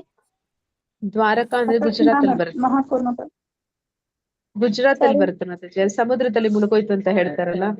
ಉತ್ತರ ಪ್ರದೇಶ ಮಾತಾಜಿ. ಉತ್ತರ ಹೌದಾ ಪ್ರದೇಶ ಮಾತಾಜಿ? ಅದು ವೃಂದಾವನ ಗುಜರಾತ್ ಪ್ರಭುಜಿ. ಗುಜರಾತ್ ಅಲ್ಲಿ ಬರುತ್ತೆ ದ್ವಾರಕೆ. ದ್ವಾರಕೆ ಉತ್ತರ ಗುಜರಾತ್. ಪ್ರದೇಶದಲ್ಲಿ ಬರೋದು ವೃಂದಾವನ. ಮಥುರಾ ಮಥುರಾ ಅದು ಗುಜರಾತ್. ಮಥುರಾ ಬರೋದೇ ಉತ್ತರ ಪ್ರದೇಶ ಮಾತಾಜಿ. ಉತ್ತರ ಪ್ರದೇಶ ಪ್ರಭುಜಿ. ಹಾಗಾದ್ರೆ ವೃಂದಾವನ ಬರೋದು ಗುಜರಾತ್. ವೃಂದಾವನ ಉತ್ತರ ಪ್ರದೇಶನೇ. ಇಲ್ಲ ಉತ್ತರ ಪ್ರದೇಶ ಸರ್ ಪ್ರಭುಜಿ. ಇದೆ ಏನಂತಾರೆ ನ್ಯೂ ಡೆಲ್ಲಿ ಅದೆಲ್ಲ ಅಲ್ಲೇ ಬರುತ್ತೆ. ಈಗ್ಲೂ ಕೂಡ ಅಲ್ಲೇ ಬರೋದಲ್ವಾ ಅದು? ಯುಪಿ ಮತ್ತೆ ನ್ಯೂ ಡೆಲ್ಲಿ ಮಧ್ಯ ಬರುತ್ತೆ. ದ್ವಾರಕಾ ಗುಜರಾತ್. ಹೌದು ಮಾತಾಜಿ. ದ್ವಾರಕಾ ಗುಜರಾತ್ ಬರುತ್ತೆ, ಅದು ಮುಳುಗೋಗಿದೆ. ಉತ್ತರ ಪ್ರದೇಶ್. ಹಾ ಮಾತಾಜಿ. ಮತ್ತೆ ದ್ವಾರಕಾ ಎರಡು ಸಮೀಪ ಇದೆ ಮಾತಾಜಿ. ಗುಜರಾತ್. ಅದು ಮಥುರಾನ ಮಾತಾಜಿ? ಮಥುರಾ ವೃಂದಾವನ್ ಎರಡು ಸಮೀಪ ಇದೆ. ಅದು ಎರಡು ಯುಪಿ ಅಲ್ಲೇ ಬರುತ್ತೆ ಮಾತಾಜಿ. ಹೌದು ಇಲ್ಲ ಮಾತಾಜಿ, ಎರಡು ಮಾತಾಜಿ. ಉಪ್ಪಿಲೇ ಬರೋದು. ಮಥುರಾ ಮತ್ತೆ ಬೃಂದಾವನ ಎರಡು ಅಲ್ಲೇ ಬರುತ್ತೆ ಮಾತಾಜಿ. ದ್ವಾರಕಾ ಮಾತ್ರ ಇದರಲ್ಲಿ. ದ್ವಾರಕಾ ಅಷ್ಟೇ ಗುಜರಾತ್ ಅಲ್ಲಿ ಬರುತ್ತೆ ಗುಜರಾತ್. ಮಾತಾಜಿ. ಹಾ ಮಾತಾಜಿ. ಅಂದ್ರೆ ಗುಜರಾತ್ ಅಲ್ಲಿ ಹೌದಾ ಮಾತಾಜಿ? ಸಮುದ್ರ ಇದೆ ಮಾತಾಜಿ? ಹೌದು ಹಾ ಮಾತಾಜಿ. ಗುಜರಾತ್ ಆ ಕಡೆಗೆ ಫುಲ್ ಇದೇ ಇರೋದು, ಸಮುದ್ರನೇ ಇರುತ್ತಲ್ಲ ಮಾತಾಜಿ. ಗೊತ್ತಿಲ್ಲದೆ ಎಷ್ಟೊಂದು ವಿಚಾರಗಳಿದೆ ಅಲ್ವಾ ಮಾತಾಜಿ? ಬೇಟ್ ದ್ವಾರಕಾ ಅಂತ ಇದೆ ಮಾತಾಜಿ. ಅಲ್ಲಿ ಅದು ಸಮುದ್ರದಲ್ಲೇ ಹೋಗ್ಬೇಕು. ಅಲ್ಲಿ ಕೃಷ್ಣನ 8 ರಾಣಿಯರ್ದು ಪ್ಯಾಲೇಸ್ ಇನ್ನೂ ಇದೆ. ಬಾಕಿ ಎಲ್ಲ ಏನಿದೆ ಅಲ್ಲ ಅದ್ ನೀರಲ್ಲಿ ಮುಳುಗೋಗ್ಬಿಟ್ಟಿದೆ. ಬೇಟ್ ದ್ವಾರಕಾದಲ್ಲಿ ಕೃಷ್ಣನ್ ಅಲ್ಲಿ ಒಂದ್ ಪೂಜೆ ಆಗತ್ತೆ. ಅಲ್ಲೇ ಸುಧಾಮ ಹೋಗಿದ್ದ. ಅಲ್ಲೇ ಅವನಿಗೆ ಅವಲಕ್ಕಿ ಕೊಟ್ಟಿದ್ದ ಕೃಷ್ಣನಿಗೆ. ಸೊ ಅದಕ್ಕೆ ಇವಾಗ್ಲೂ ಅಲ್ಲಿ ಹೋದವರಿಗೆ ಅಕ್ಕಿ ಕೊಡ್ತಾರೆ. ಆ ಅಕ್ಕಿನ ತಗೊಂಡ್ ಬಂದ್ಬಿಟ್ಟು ಮನೇಲಿ ಇಡ್ಬೇಕು, ಅದು ಶುಭ ಅಂತ ಹೇಳ್ತಾರೆ ಮಾತಾಜಿ. ಅಂದ್ರೆ ಅದು ಅವನ ಅರಮನೆ ಅಲ್ಲ ಮಾತಾಜಿ? ಹಾ, ಅವನ ಅರಮನೆ. ಮೇನ್ 8 ರಾಣಿಯರು, ಜಾಂಬವತಿ ಮತ್ತೆ ರುಕ್ಮಿಣಿ ಅವ್ರದೆಲ್ಲ ಅಲ್ಲಿ ಪ್ಯಾಲೇಸಸ್ ಇದೆ. 8 ಪ್ಯಾಲೇಸಸ್ ಅಲ್ಲೇ ಇದೆ. ಬಾಕಿ ಏನಿದೆ ಅಲ್ಲ ಅದೆಲ್ಲ ನೀರಲ್ಲಿ ಮುಳುಗ್ ಹೋಗ್ಬಿಟ್ಟಿದೆ ಮಾತಾಜಿ. ಮಾತಾಜಿ ನೀರಲ್ಲಿ ಮುಳುಗೋಗಿದೆಯಲ್ಲ, ಅಲ್ಲಿ ಮ್ಯೂಸಿಯಂ ಮಾಡ್ಯಾರ ಮಾತಾಜಿ. ಪ್ರತಿಯೊಬ್ರು ಮ್ಯೂಸಿಯಂ ನೋಡ್ಬೋದು ಮಾತಾಜಿ. ಅದು ನೀರಲ್ಲಿ ಮುಳುಗ್ ಹೋಗಿದ್ ಪೋರ್ಷನ್ ಅದು ನೀರಲ್ಲೇ ಇದೆ. ಅದು ಒಳಗಡೆ ಹೋಗಿ ನೋಡ್ತಾರಂತೆ ಕೆಲವೊಬ್ರು. ಮ್ಯೂಸಿಯಂ ಒಂದ್ ಮಾಡಿದ್ದಾರೆ ಸೈಡಿಗೆ ಪ್ರಭುಜಿ. ಅದ್ ಹೀಗೆ ಅಲ್ಲೆಲ್ಲ ನೋಡ್ಬೋದಂತೆ ಮಾತಾಜಿ. ಅದೆಲ್ಲ ಫ್ರೆಂಡ್ ಹೋಗಿದ್ರು, ಪಿಕ್ಚರ್ಸ್ ಎಲ್ಲ ಇಟ್ಟಿದ್ದಾರೆ. ಅಂಡರ್ ಪಾಸ್ ಅಲ್ಲಿ ಗ್ಲಾಸ್ ಸಿಸ್ಟಮ್ ಅಲ್ಲಿ ಮಾಡ್ಯಾರಂತೆ ಮಾತಾಜಿ, ನೋಡ್ಬೋದಂತೆ. ಸೋನೇಕಿ ದ್ವಾರಕಾ ಅಂತ ಮಾಡಿದ್ದಾರೆ. ಹೌದು. ನೋಡ್ಬೇಕು ಮಾತಾಜಿ. ಹೌದಾ ಮಾತಾಜಿ? ಹಾ ಪ್ರಭುಜಿ. ಮಹಾಕೂರ್ಮ ಪುರಾಣದಲ್ಲಿ ಹೀಗೆಂದು ಹೇಳಲಾಗಿದೆ: ಅಗ್ನಿದೇವನ ಪುತ್ರರಾಗಿದ್ದ ಮಹಾಮುನಿಗಳು ಕೃಷ್ಣನಲ್ಲಿ ಮಧುರ ಪ್ರೇಮವನ್ನು ಸಾಧಿಸುವ ಅಪೇಕ್ಷೆಯಿಂದ ನಿಯಂತ್ರಕ ತತ್ವಗಳನ್ನು ಕಟ್ಟುನಿಟ್ಟಾಗಿ ಪಾಲಿಸಿದರು. ಆದ್ದರಿಂದ ಅದರ ಮುಂದಣ ಜನ್ಮಗಳಲ್ಲಿ ಅವರು ಸಕಲ ಸೃಷ್ಟಿಯ ಮೂಲ ಪುರುಷ ವಾಸುದೇವ ಅಥವಾ ಕೃಷ್ಣ ಎಂದು ಖ್ಯಾತನಾದವನ ಸಂಘದಲ್ಲಿರಲು ಅವನನ್ನು ಪತಿಯಾಗಿ ಪಡೆದರು. ಧನ್ಯವಾದ. ಇಲ್ಲಿ ಕೂರ್ಮ ಪುರಾಣದ ಒಂದು ವಿಷಯವನ್ನ ಹೇಳ್ತಾ ಇದ್ದಾರೆ. ಅಗ್ನಿದೇವನ ಪುತ್ರರಾಗಿದ್ದ ಮಹಾಮುನಿಗಳು ಯಾರೆಲ್ಲ ಅಲ್ಲಿ ರಾಣಿಯರಾಗಿದ್ರು ಅವರೆಲ್ಲರೂ ಕೂಡ ಅಗ್ನಿದೇವನ ಪುತ್ರರು. ಅವರು ಕೃಷ್ಣನಲ್ಲಿ ಮಧುರ ಪ್ರೇಮವನ್ನು ಸಾಧಿಸುವ ಅಪೇಕ್ಷೆನ ನಿಯಂತ್ರಕ ತತ್ವಗಳನ್ನು ಕಟ್ಟುನಿಟ್ಟಾಗಿ ಪಾಲಿಸಿ. ಅಂದ್ರೆ ಈಗ ನಾವು ನೋಡ್ತೀವಿ ಅಲ್ಲಿ ಯಾರೆಲ್ಲ ವೃಂದಾವನದಲ್ಲಿ ಗೋಪಿಯರಿದ್ರು ಅವರು ಚಿಕ್ಕ ಚಿಕ್ಕ ಹುಡುಗಿರು, 5 ವರ್ಷದ ಬಾಲಕಿಯರು, 4 ವರ್ಷದ ಬಾಲಕಿಯರು. ಅವರು ಅಂದ್ರೆ ಕೃಷ್ಣನ ಜೊತೆ ಆ ಒಂದು ಮಾಧುರ್ಯ ರಸದಲ್ಲಿ ಇರುವಂತವ್ರು. ಅವ್ರು ಏನ್ ಮಾಡ್ತಿದ್ರು ಅಂದ್ರೆ ಉಪ್ಪಿಲ್ಲದ ಊಟವನ್ನ ಮಾಡ್ತಿದ್ರಂತೆ, ವ್ರತ ಮಾಡ್ತಿದ್ರಂತೆ. ಹೋಗಿ ಒಂದು ಯಮುನಾ ತೀರದಲ್ಲಿ, ಗಂಗೆ ನದಿಯಲ್ಲಿ ಅಥವಾ ಶಿವಪಾರ್ವತಿ ಹತ್ರ ಹೋಗಿ ವ್ರತಗಳನ್ನ ಮಾಡ್ತಿದ್ರಂತೆ, ಕೃಷ್ಣನನ್ನೇ ಪತಿಯಾಗಿ ಪಡಿಬೇಕು ಅಂತ ಹೇಳಿ. ಹಾಗೆ ಇಲ್ಲಿ ಹೇಳ್ತಾ ಇದ್ದಾರೆ ಅಗ್ನಿದೇವನ ಪುತ್ರರು ಅವರು ಕೂಡ ಆ ರೀತಿ ನಿಯಂತ್ರಕ ತತ್ವಗಳನ್ನ ಪಾಲನೆ ಮಾಡಿ ಕಟ್ಟುನಿಟ್ಟಾಗಿ ಅವರು ಅಪೇಕ್ಷಿಸಿದ್ರು, ಅವರು ಬಯಸಿದ್ರು, ಅಂತಹ ಒಂದು ಸಂಕಲ್ಪವನ್ನು ಮಾಡಿದ್ರು. ಆದ್ದರಿಂದ ಅವರು ಮುಂದಿನ ಜನ್ಮದಲ್ಲಿ ಸಕಲ ಸೃಷ್ಟಿಯ ಮೂಲ ಪುರುಷನಾದ ವಾಸುದೇವ ಅಥವಾ ಕೃಷ್ಣನ ಸಂಘದಲ್ಲಿ ಇರಲು ಅವರನ್ನ ಪತಿಯಾಗಿ ಪಡೆದ್ರು ಅಂತ ಹೇಳಿ ಹೇಳ್ತಿದ್ರೆ. ಅಂದ್ರೆ ಇಲ್ಲಿ ಆ ಆತ್ಮಕ್ಕೆ ಗಂಡು ಹೆಣ್ಣು ಅನ್ನುವಂತ ಭೇದ ಇಲ್ಲ ಅಂತ, ಅದು ದೇಹ ಭಾವನೆಯಲ್ಲಿ ಮಾತ್ರನೇ ಆಗಿರ್ಬೇಕಾದ್ರೆ ಅಲ್ಲಿ ಲೈಂಗಿಕತೆ ಬರುವ ಒಂದು ಸಾಧ್ಯತೆನೇ ಇಲ್ಲ ಅನ್ನೋದನ್ನ ಇಲ್ಲಿ ಹೇಳ್ಬೋದು. ಇಲ್ಲಿಂದ ನಾಳೆ ಮುಂದುವರ್ಸೋಣ. ನಾಳೆ ಮುಂದುವರ್ಸೋಣ. ವಾಂಛಾಕಲ್ಪತರುಶ್ಚ ಕೃಪಾ ಸಿಂಧುಭ್ಯ ಏವ ಚ ಪತಿತಾನಾಂ ಪಾವನೇಭ್ಯೋ ವೈಷ್ಣವೇಭ್ಯೋ ನಮೋ ನಮಃ. ಅನಂತಕೋಟಿ ವೈಷ್ಣವೃಂದಕ್ಕೆ ಜೈ. ನಾಮಾಚಾರ್ಯ ಹರಿದಾಸ್ ಠಾಕೂರ್ ಕಿ ಜೈ. ಬಂದಿರುವಂತ ಎಲ್ಲ ಭಕ್ತರಿಗೂ ಜೈ. ಹರಿಕೃಷ್ಣ. ಯಾರಿಗಾದ್ರೂ ಇಲ್ಲಿವರೆಗೂ ಮಾಡಿದ್ರಲ್ಲಿ ಏನಾದ್ರು ಪ್ರಶ್ನೆಗಳಿದ್ರೆ ಕೇಳಿ. ಹರೇ ಕೃಷ್ಣ ಮಾತಾಜಿ. ಧನ್ಯವಾದಗಳು ಮಾತಾಜಿ. ಹರೇ ಕೃಷ್ಣ ಪ್ರಭುಜಿ. ಧನ್ಯವಾದಗಳು ಮಾತಾಜಿ. ಧನ್ಯವಾದಗಳು ಮಾತಾಜಿ. ಹರೇ ಕೃಷ್ಣ. ಹರೇ ಕೃಷ್ಣ. ಧನ್ಯವಾದಗಳು ಮಾತಾಜಿ. ಎಲ್ಲರೂ ಅಟೆಂಡೆನ್ಸ್ ಹಾಕಿದ್ದೀರಾ ಅನ್ಕೋತೀನಿ. ಪ್ರಭುಜಿ. ಮಾತಾಜಿ, ನನಗೆ ಈ ಶ್ರವಣದಲ್ಲಿ ಆಸಕ್ತಿ ಇದೆ. ಆಮೇಲೆ ಸಂಕೀರ್ತನೆ ಅಂದ್ರೆ ಏನ್ ಮಾತಾಜಿ? ಅದಕ್ಕೆ ಅದು ಹಾಡು ಹೇಳೋದ ದೇವರ ಬಗ್ಗೆ? ಕೀರ್ತನೆ ಅಂತಂದ್ರೆ ಪ್ರಭುಜಿ ಹೇಳೋವಂಥದ್ದು. ನೀವೇನೇನ ಕೇಳಿದಿರ ತಿಳ್ಕೊಂಡಿದಿರ ಭಗವಂತನ ಬಗ್ಗೆ. ಈಗ ನಾನೇನೋ ಹೇಳ್ತಾ ಇದ್ದೀನಿ ಇಲ್ಲಿ, ಆದ್ರೆ ನನ್ಗೆ ಭಗವಂತನ ವಿಚಾರವನ್ನ ಹೇಳ್ಬೇಕು ಅನ್ನೋದ್ರಲ್ಲಿ ಆಸಕ್ತಿ, ಅದನ್ನ ಕೀರ್ತನ ಅಂತ. ಶ್ರವಣ ಅಂದ್ರೆ ಕೂತ್ಕೊಂಡು ಕೇಳೋದಕ್ಕೆ ಆಸಕ್ತಿ. ಭಗವಂತನ ವಿಷಯ ಎಷ್ಟು ಕೇಳಿದ್ರು ಸಮಾಧಾನ ಇಲ್ಲ, ಇನ್ನು ಬೇಕು ಇನ್ನು ಕೇಳ್ಬೇಕು ಅನ್ಸುತ್ತೆ. ಹಾಗಿಲ್ಲ ಮಾತಾಜಿ, ಎಲ್ಲರೂ ಶ್ರವಣ ಮಾಡಿದವರು ಅಷ್ಟು ಜನ ಕೀರ್ತನೆಗೆ ಬರ್ಬೇಕು. ಕೀರ್ತನೆಗೆ ಬಂದ್ರೇನೆ ಪ್ರಚಾರ ಮಾಡಕ್ಕಾಗೋದು. ಪ್ರಚಾರ ಮಾಡಿದ್ರೇನೆ ಭಗವಂತನಿಗೆ ಜಾಸ್ತಿ ಹತ್ತಿರ ಆಗೋದಕ್ಕೆ ಸಾಧ್ಯ. ಭಗವಂತ ಭಗವದ್ಗೀತೆಯಲ್ಲಿ ಅದನ್ನೇ ಹೇಳ್ತಾನೆ, ನನ್ನ ವಿಷಯವನ್ನ ಯಾರು ಪ್ರಚಾರ ಮಾಡ್ತಾನೆ ಅವನು ನನಗೆ ತುಂಬಾ ತುಂಬಾ ಅತಿ ಅತಿ ಪ್ರಿಯನಾದವನು ಅಂತ. ಆ ಒಂದು ಶ್ಲೋಕಕ್ಕಾಗಿ ಆದ್ರೂ ಕೂಡ ನಾವು ಏನ್ ಕೇಳ್ತೀವಿ ಅದನ್ನ ಹೇಳಿದ್ರೆ ಸಾಕು, ಹೆಚ್ಚು ಏನು ಬೇಕಾಗಿಲ್ಲ. ಅಲ್ಲಿ ಏನ್ ಕೇಳಿದೀವಿ ಸರಿಯಾದ ಪರಂಪರೆಯ ಮೂಲಕ, ಸರಿಯಾದ ಒಂದು ಶಾಸ್ತ್ರದ ಮೂಲಕ ಅದನ್ನ ನಾವು ಹೇಳಿದ್ರೆ ಸಾಕು. ಸೊ ನೀವೆಲ್ಲರೂ ಕೂಡ ಪ್ರಚಾರಕರಾಗ್ಬೇಕು. ಪ್ರಭುಜಿ. ಶ್ರವಣದಲ್ಲಿ ಆಸಕ್ತಿ ತುಂಬಾ ಇದೆ ಮಾತಾಜಿ. ಮತ್ತೆ ದೇವಸ್ಥಾನದಲ್ಲಿ ಇದ್ಕೊಂಡೆ ಸೇವೆ ಮಾಡ್ಬೇಕಂತ ಆಸೆ. ಈ ಸಂಕೀರ್ತನ ಅಂದ್ರೆ ಈಗ ನಾವು ಹೇಳೋದಲ್ವ ಮಾತಾಜಿ? ಸಂಕೀರ್ತನ ಅಂದ್ರೆ ಹೇಳೋದು, ಭಜನೆ ಮಾಡೋದು ಅಂತನಾ? ಅಂದ್ರೆ ನೀವು ಹೇಳುವಂತದ್ದು. ಈಗ ಭಾಗವತವನ್ನ ಕೇಳಿದವನು ಪರೀಕ್ಷಿತ ಮಹಾರಾಜ, ಹೇಳಿದವರು ಶುಕಮುನಿಗಳು. ಅವರು ಶುಕಮುನಿಗಳು ಏನ್ ಹೇಳಿದ್ರು ಅದನ್ನ ಕೀರ್ತನ ಅಂತಾರೆ. ಅದನ್ನು ಕೀರ್ತನ ಅಂತಾರೆ. ಸಂಕೀರ್ತನೆ ಮಾಡೋದನ್ನು ಕೀರ್ತನ ಅಂತಾರೆ. ಜಪ ಮಾಡೋದನ್ನು ಕೀರ್ತನ ಅಂತಾನೆ ಹೇಳ್ತಾರೆ. ಈಗ ನೀವ್ ಹೇಳ್ತಾ ಇರೋದು ನಾವು ಶ್ರವಣ ಮಾಡ್ತಾ ಇದೀವಿ ಅಂತಲ್ವಾ ಮಾತಾಜಿ? ಅಂದ್ರೆ ಕೇಳಿಸ್ಕೊತಾ ಇದೀವಿ. ನಾವು ಶ್ರವಣ, ಅವರು ಸಂಕೀರ್ತನ. ಈಗ ಮತ್ತೆ ನಾನ್ ಹೇಳ್ತಾ ಇರೋದು ಕೀರ್ತನ ಆದ್ರೆ ನೀವು ಅವಾಗ ಪ್ರಶ್ನೆ ಮಾಡಿದಾಗ ನೀವು ಉತ್ತರ ಕೊಡ್ತೀರಲ್ಲ, ಅಲ್ಲಿ ನಂದು ನಿಮ್ದು ಇಬ್ಬರದು ಸ್ಮರಣ, ಮತ್ತೆ ನಾವು ಅದು ರೀಕಾಲ್ ಮಾಡ್ತೀವಿ, ಮತ್ತೆ ಮೆಲುಕು ಹಾಕ್ತಿವಿ, ಮತ್ತೆ ನೆನಪಿಸ್ಕೋತೀವಿ. ಸ್ಮರಣ, ಶ್ರವಣ, ಕೀರ್ತನ 3 ಇಲ್ಲೇ ಆಗೋಯ್ತು. 3 ಅದು ಈಸಿಯಾಗಿ ಎಲ್ಲರೂ ಯಾರ್ ಬೇಕಾದ್ರೂ ಮಾಡ್ಬೋದು. ಅದಕ್ಕೆ ತುಂಬಾ ಕಷ್ಟ ಪಡ್ಬೇಕು ಅಂತೇನಿಲ್ಲ. ಪಾದ ಸೇವನೆ ಮಾಡೋದಕ್ಕೆ ಭಗವಂತನ ಪಾದ ನಮಗ್ ಸಿಗ್ಬೇಕು, ಅದು ಲಕ್ಷ್ಮಿಗೆ ಮಾತ್ರ ದಕ್ಕಿದೆ. ಅವೆಲ್ಲ ಕೂಡ ಕಷ್ಟ, ಅದೆಲ್ಲ ಸ್ವಲ್ಪ ಕಷ್ಟ. ಆದ್ರೆ ಈ 3 ಯಾರ್ ಬೇಕಾದ್ರೂ ಮಾಡ್ಬೋದು, ಎಂತ ಭಕ್ತರು ಬೇಕಾದ್ರೂ ಮಾಡ್ಬೋದು. ಆಮೇಲೆ ಮಾತಾಜಿ, ಕೃಷ್ಣನು ಉದ್ಧವನಿಗೆ ಹೇಳಿರೋದು ಮಾತಾಜಿ. ಪ್ರಭುಜಿ. ಮಾತಾಜಿ, ಕೃಷ್ಣ ಉದ್ಧವನಿಗೆ ನೀಡಿದ ಉಪದೇಶ ಅದು ಕೇಳಿದ್ದು ಮೊನ್ನೆ ಲೀನಾ ಮಾತಾಜಿ ಹೇಳಿದ್ದು. ಇದು ಹಠಯೋಗ ಸಾಧನೆ ಮತ್ತು ದಾರ್ಶನಿಕ ಜ್ಞಾನಾರ್ಜನೆ, ಕಾಮ್ಯ ಕರ್ಮಗಳು ಮತ್ತೆ ತಪಸ್ಸುಗಳು, ವಿರಕ್ತಿ, ಈ ತರ ಎಲ್ಲಾ ಮಂಗಳ ಕಾರ್ಯಗಳು ಮಾಡಿದಾಗ ಅದರ ಫಲವನ್ನು ನನ್ನ ಭಕ್ತರು ಪಡೆಯುತ್ತಾರೆ ಅಂತ ಹೇಳಿದ್ದಾರೆ ಮಾತಾಜಿ. ಈ 5 ಮಾಡ್ಬೇಕಾ ಮಾತಾಜಿ? 5 ಮಾಡ್ಬೇಕಂತಲ್ಲ ಪ್ರಭುಜಿ, ಬರೀ ಭಕ್ತಿ ಮಾಡಿದ್ರೆ ಸಾಕು, ಅದರಿಂದ ಏನೆಲ್ಲ ಸಿಗುತ್ತೆ ಅದೆಲ್ಲ ಭಕ್ತನಿಗೆ ತಂತಾನೆ ಸಿಗುತ್ತೆ ಅಂತ ಹೇಳ್ತಾ ಇದ್ದಾನೆ. ನೀನು ಮತ್ತೆ ಜ್ಞಾನಾರ್ಜನೆ ಮಾಡ್ಬೇಕು, ಧ್ಯಾನ ಮಾಡ್ಬೇಕು, ಇದೆಲ್ಲ ಮಾಡ್ಬೇಕು ಅಂತ ಏನಿಲ್ಲ. ಅದನ್ನೆಲ್ಲ ಮಾಡೋದು ಎಷ್ಟು ಕಷ್ಟ ಇದೆಯೋ ಅದನ್ನೆಲ್ಲ ಮಾಡೋದಕ್ಕಿಂತ ಈ ಭಕ್ತಿ ಮಾಡಿದೆ ಅಂದ್ರೆ ಅದಷ್ಟನ್ನು ಮಾಡಿದ್ಯಾ ಅಂತ ಅರ್ಥ. ಅಂದ್ರೆ ಎಲ್ಲದಕ್ಕಿಂತ ಉನ್ನತವಾದ ಸ್ಥಿತಿ ಭಕ್ತನದು ಅಂತ. ಧನ್ಯವಾದಗಳು. ಹರೇ ಕೃಷ್ಣ. ಲೆವೆಲ್ 1 ಮತ್ತೆ ಸ್ಟಾರ್ಟ್ ಆಗಿದ್ಯಾ ಮಾತಾಜಿ? ಮಾತಾಜಿ ನಡೀತಾ ಇದೆ, ಕ್ಲಾಸಸ್ ನಡೀತಾ ಇದೆ. ಸಾಧ್ಯ ಆದ್ರೆ ಅದೊಂದ್ ಲಿಂಕ್ ಕಳ್ಸಿ ಮಾತಾಜಿ, ಯಾಕಂದ್ರೆ ನಾನ್ ಇನ್ನೊಂದ್ಸತಿ ಮತ್ತೆ ಕೇಳ್ಬೇಕು ಅನ್ನೋದು. ಎಲ್ಲಿ ಕಳಿಸ್ಲಿ ಮಾತಾಜಿ? ಇಲ್ಲೇ ಹಾಕ್ಲಾ? ಇದೇ ಗ್ರೂಪ್ ಅಲ್ಲಿ ಹಾಕಿ ಮಾತಾಜಿ. ಗ್ರೂಪ್ ಅಲ್ಲ? ಸರಿ ಮಾತಾಜಿ, ಗ್ರೂಪ್ ಅಲ್ಲಿ ಆಗ್ತೇನೆ. ಹಾ ಮಾತಾಜಿ, ಧನ್ಯವಾದಗಳು ಮಾತಾಜಿ. ಯಾಕೋ ಹುಷಾರಿಲ್ಲ ಅನ್ಸುತ್ತೆ ಮಾತಾಜಿ ನಿಮ್ಗೆ?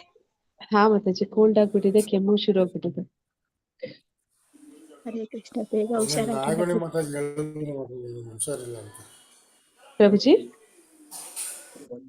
ಮೊನ್ನೆ ನಾಗಮಣಿ ಮಾತಾಜಿ ಹೇಳಿದ್ರು, ಮಾತಾಜಿ ಗೀತಾ ಮಾತೆಗೆ ಹುಷಾರಿಲ್ಲ ಅಂತ ಹೇಳಿದ್ರು. ಹಾ ಪ್ರಭುಜಿ, ಏನಾದ್ರೂ ಒಂದು ಹುಷಾರಿಲ್ಲ ಅಂತ ಹೇಳಿದ್ರು. ಅದೇ ನಾವ್ ಹೇಳ್ತಾರಲ್ಲ, ಇದ್ರಲ್ಲಿ ಭಕ್ತಿರ ಸಮೃದ್ಧ ಸಿದ್ಧರಲ್ಲಿ ಭಕ್ತಿ ಕಾರ್ಯ ಮಾಡುವಾಗ ಅಡೆತಡೆಗಳು ಬರುತ್ತೆ. ಅದನ್ನೆಲ್ಲ ದಾಟಿ ಅದನ್ನ ನಾವು ಯಥಾ ಪ್ರಕಾರ ಮುಂದುವರಿಸಿದ್ವಿ ಅಂದ್ರೆ ಏನಂತ ಹೇಳಿದ್ರು, ದಾಯಾಬಾಕ್ ಭಗವಂತನ ಧಾಮಕ್ಕೆ ಹೋಗೋದಕ್ಕೆ ನಾವು ಪಿತ್ರಾರ್ಜಿತ ಸ್ವತ್ತು ಅಂತ ಹೇಳ್ತಾರಲ್ಲ, ಹಾಗೆ ನಮ್ಗೆ ಅಧಿಕಾರ ಸಿಗ್ಬೇಕು ಅಂದ್ರೆ ಎಂತ ಕಷ್ಟಗಳೇ ಬಂದ್ರು ಕೂಡ ಅದನ್ನ ನಿಲ್ಸೋ ಹಾಗಿಲ್ಲ, ಮುಂದುವರಿಸ್ಬೇಕು, ನಾವು ಪ್ರಯತ್ನ ಪಡ್ಬೇಕು. ಭಗವಂತ ಒಂದಲ್ಲ ಒಂದಿನ ಅದಕ್ಕೆಲ್ಲದಕ್ಕೂ ಒಂದು ಬೆಲೆ ಸಿಗುತ್ತೆ ನಮ್ಗೆ. ಅದೇ ಮಾತಾಜಿ, ಇದು ಇವೆಲ್ಲ ದಾರ್ಶನಿಕ ಜ್ಞಾನಾರ್ಜನೆ, ಕಾವ್ಯ ಕರ್ಮಗಳು, ತಪಸ್ಸುಗಳು ಮಾಡಿದಾಗ ನನ್ನ ಭಕ್ತರು ಸ್ವರ್ಗೀಯ ಗೃಹ ಲೋಕಗಳಿಗೆ ಹೋಗ್ತಾರೆ ಅಂತ ಹೇಳಿದ್ರು. ಮನೆ ಸ್ವರ್ಗೀಯ ಗೃಹ ಲೋಕಗಳು ಅಂದ್ರೆ ಯಾವ್ದು ಮಾತಾಜಿ? ಊರ್ಧ್ವ ಲೋಕಗಳು ಪ್ರಭುಜಿ, 7 ಬ್ರಹ್ಮಾಂಡದ ಒಳಗಡೆ ಬರುವಂತದ್ದು ಊರ್ಧ್ವ ಲೋಕಗಳವೆಲ್ಲ. ಅಂದ್ರೆ ಬ್ರಹ್ಮಲೋಕ, ಋಷಿಗಳು, ತಪೋಲೋಕ ಅಂತಹ ದೇವತೆಗಳು ಇರುವಂತಹ ಲೋಕಗಳು. ಅಲ್ಲಿಗೆ ಹೋಗೋದು ಅದು ಯಾವ ತರ ಅಂದ್ರೆ, ಅದು ಚಿನ್ನದ ಬೇಡಿ ಇದ್ದ ಹಾಗೆ. ಅದು ಕೂಡ ಭೌತಿಕ ಜಗತ್ತೇ ಆಗುತ್ತೆ. ಅಲ್ಲಿ ಕೂಡ ಬಂಧನ ಅನ್ನುವಂಥದ್ದು ಇರುತ್ತೆ. ಅದನ್ನ ಭಕ್ತ ಬಯಸೋದಿಲ್ಲ. ಆದ್ರೆ ಅವನ್ಗೆ ಸುಲಭವಾಗಿ ಇದೆಲ್ಲ ಸಿಗುತ್ತೆ ಅಂತ. ಆದ್ರೆ ಯಾರು ಮೋಕ್ಷವನ್ನ ಬಯಸ್ತಾರೆ, ಆ ಒಂದು 5 ರೀತಿಯ ಮೋಕ್ಷ, ಸಾಯುಜ್ಯ, ಸಾರೂಪ್ಯ, ಸಾಲೋಕ್ಯ, ಸಾಶ್ರಿ, ಸಾಮೀಪ್ಯ, ಇಂತಹ ಮೋಕ್ಷಗಳು ಅವನ ಹಿಂದೆ ಬರುತ್ತಂತೆ, ಅವನ ನೆರಳಾಗಿ ಬರುತ್ತಂತೆ, ನನ್ನನ್ನ ಸ್ವೀಕಾರ ಮಾಡುವಂತ. ಆದ್ರೆ ಭಕ್ತನಿಗೆ ಅದರಲ್ಲಿ ಆಗ್ಲೂ ಕೂಡ ಆಸಕ್ತಿ ಇರಲ್ಲಂತೆ. ಅವನಿಗೆ ಯಾವ್ದ್ರಲ್ಲಿ ಆಸಕ್ತಿ ಇರುತ್ತೆ ಹಾಗಾದ್ರೆ? ಮತ್ತೆ ಭಕ್ತನಿಗೆ ಭಗವಂತನ ಸೇವೆ, ಭಕ್ತ ದಾಸಾನುದಾಸ ಆಗೋದು. ಹಾ, ಭಕ್ತರು ಅದನ್ನೇ ಹೇಳ್ತಾರೆ, ನೀನ್ ನನ್ನನ್ನ ನರಕಕ್ಕೆ ಕಳಿಸಿದ್ರು ಪರವಾಗಿಲ್ಲ, ನಾನು ನಿನ್ನ ಭಕ್ತರ ಸಂಘದಲ್ಲಿ ನಿನ್ನ ಸೇವೆ ಸದಾ ಮಾಡುವಂತಾಗ್ಬೇಕಷ್ಟೇ. ಹರೇ ಕೃಷ್ಣ. ಕೃಷ್ಣಮೂರ್ತಿ ಪ್ರಭುಜಿ. ಹೇಳಿ ಮಾತಾಜಿ. ಪ್ರಭುಜಿ, ಇದು ಆನಿಯನ್ ತಿನ್ನಲ್ಲ ಅಂತ ಹೇಳ್ದಲ್ಲ ಪ್ರಭುಜಿ, ಇವಾಗ ಮನೇಲಿ ಸರಿ ಹೋಯ್ತಾ ಪ್ರಭುಜಿ? ಇಲ್ಲ ಮಾತಾಜಿ, ಅದು ಇನ್ನೂ ಸದ್ಯಕ್ಕೆ ಶುರುವಾಗಿಲ್ಲ. ಬಟ್ ನಾನಂತೂ ತಿಂತಾ ಇಲ್ಲ ಮಾತಾಜಿ, ಮಾಡ್ತಾ ಇದಾರೆ ಪ್ರಭುಜಿ. ನೀವೇ ಮಾಡ್ಕೊಂಡ್ ತಿನ್ನೋದು ಬೆಸ್ಟ್ ಪ್ರಭುಜಿ. ಯಾಕಂದ್ರೆ ಇನ್ನೊಬ್ರಿಗೆ ತೊಂದ್ರೆ ಕೊಟ್ಟು ನಾವ್ ಹರೇ ಕೃಷ್ಣ ಮಹಾಮಂತ್ರ ಹೇಳಿದ್ರೆ ಪ್ರಯೋಜನ ಆಗ್ಲಾ ಅಂತ ಹೇಳ್ತಾರೆ ಪ್ರಭುಜಿ. ಇಲ್ಲ, ಅವ್ರು ಹೇಳ್ಕೊಡ್ತಾ ಇದೀನಿ ಮಾತಾಜಿ. ಹೌದು, ವಿಡಿಯೋ ತೋರಿಸ್ತಾ ಇದೀನಿ, ಮಾತಾಜಿ ಮಾಡಿದ ವಿಡಿಯೋಗಳನ್ನೆಲ್ಲ ತೋರಿಸ್ತಾ ಇದೀನಿ ಮಾತಾಜಿ. ಅವರು ಕೇಳ್ತಾ ಇದಾರೆ ಡೈಲಿ ಬೆಳಗ್ಗೆ ಹೊತ್ತು. ನಾವ್ ಏನೇ ಮಾಡಿದ್ರು ಒಬ್ರಿಗೆ ತೊಂದ್ರೆ ಕೊಡ್ದಿರ ಮಾಡಿದ್ರೆ ಮಾತ್ರನೇ ಅದು ಭಗವಂತನಿಗೆ ತಲುಪುತ್ತಂತೆ ಪ್ರಭುಜಿ.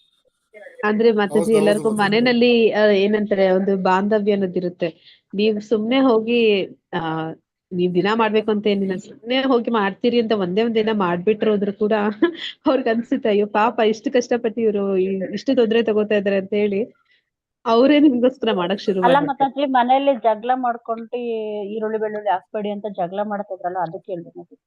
ಇಲ್ಲ ಆತರ ಜಗಳ ಅಂದ್ರೆ ಅಷ್ಟು ದೊಡ್ಡ ಜಗಳ ಅಲ್ಲ ಮಾತಾಜಿ. ಬಟ್ ಅವ್ರಿಗೆ ಈರುಳ್ಳಿ ಬೆಳ್ಳುಳ್ಳಿ ಅವಶ್ಯಕತೆ ಇದೆ ಅಂತ ಹೇಳ್ತಾರೆ, ನಾನು ಬೇಡ ಅಂತೀನಿ ಅಷ್ಟೇ. ಆತ ದೊಡ್ಡ ಜಗಳ ಏನಿಲ್ಲ ಮಾತಾಜಿ. ಪ್ರಭುಜಿ, ಅವರೇ ಕೇಳ್ತಾ ಭಗವದ್ಗೀತೆ, ಅವರು ಬರ್ತಾರಲ್ವಾ ಕೃಷ್ಣ ಪ್ರಜ್ಞೆಗೆ? ಹೌದೌದೌದು, ಹರೇ ಕೃಷ್ಣ ಮಾತ್ರ ಅವರು ಹೇಳ್ಕೊಡ್ತಾ ಇದೀನಿ ಮಾತಾಜಿ ನಾನು. ಹೌದು, ಅವರೇ ಬಿಟ್ಬಿಡ್ತಾರೆ ಪ್ರಭುಜಿ. ಹೌದೌದು ಮಾತಾಜಿ. ಮಾತಾಜಿ ಅದೇ ಹೇಳಿರೋದು, ಈಗ ಸ್ವಯಂ ಕೃಷ್ಣನೇ ಭಗವಂತನೇ ಭಗವದ್ಗೀತೆ ಹೇಳಿರೋದು, ನನ್ನನ್ನು ಅರ್ಥ ಮಾಡಿಕೊಳ್ಬೇಕಂದ್ರೆ ಭಕ್ತಿ ಸೇವೆ ಒಂದೇ ಅಂತ ಹೇಳಿದ್ದಾರೆ ಪ್ರಭು ಶ್ರೀಕೃಷ್ಣ. ಅರ್ಜುನಗೂ ಕೂಡ ನೀನು ನನ್ನ ಸ್ನೇಹಿತ ಹಾಗೂ ನನ್ನ ಭಕ್ತನಾಗಿರುವುದರಿಂದ ಭಕ್ತಿ ಸೇವೆ ರಹಸ್ಯವನ್ನು ನಿನಗೆ ಹೇಳ್ಕೊಡ್ತೀನಿ ಅಂತ ಭಗವಂತ ಶ್ರೀಕೃಷ್ಣನ ಹೇಳಿದ್ದಾರಲ್ಲ ಮಾತಾಜಿ. ಭಕ್ತಿ ಸೇವೆ ಒಂದೇ ಮಾರ್ಗ ಅಂತ. ಹರೇ ಕೃಷ್ಣ. ಭಕ್ತ್ಯಾಮಾಂ ಅಭಿಜಾನಾತಿ, ನನ್ನ ಭಕ್ತರು ಮಾತ್ರ ನನ್ನನ್ನ ಪರಿಪೂರ್ಣವಾಗಿ ತಿಳ್ಕೊಳ್ಳಿಕ್ಕೆ ಸಾಧ್ಯ. ಧನ್ಯವಾದಗಳು ಪ್ರಭುಜಿ. ಧನ್ಯವಾದಗಳು ಮಾತಾಜಿ. ಹರೇ ಕೃಷ್ಣ. ಹರೇ ಕೃಷ್ಣ. ಹರೇ ಕೃಷ್ಣ. ಹರೇ ಕೃಷ್ಣ. ನಾಳೆ ಮುಂದುವರಿಸೋಣ. ಹರೇ ಕೃಷ್ಣ. ಏನ್ ಮಾಡ್ಲಾ? ಕೃಷ್ಣ ಮಾತಾಜಿ, ಧನ್ಯವಾದಗಳು. ಧನ್ಯವಾದಗಳು ಮಾತಾಜಿ ಎಲ್ಲರಿಗೂ. ಹರೇ ಕೃಷ್ಣ.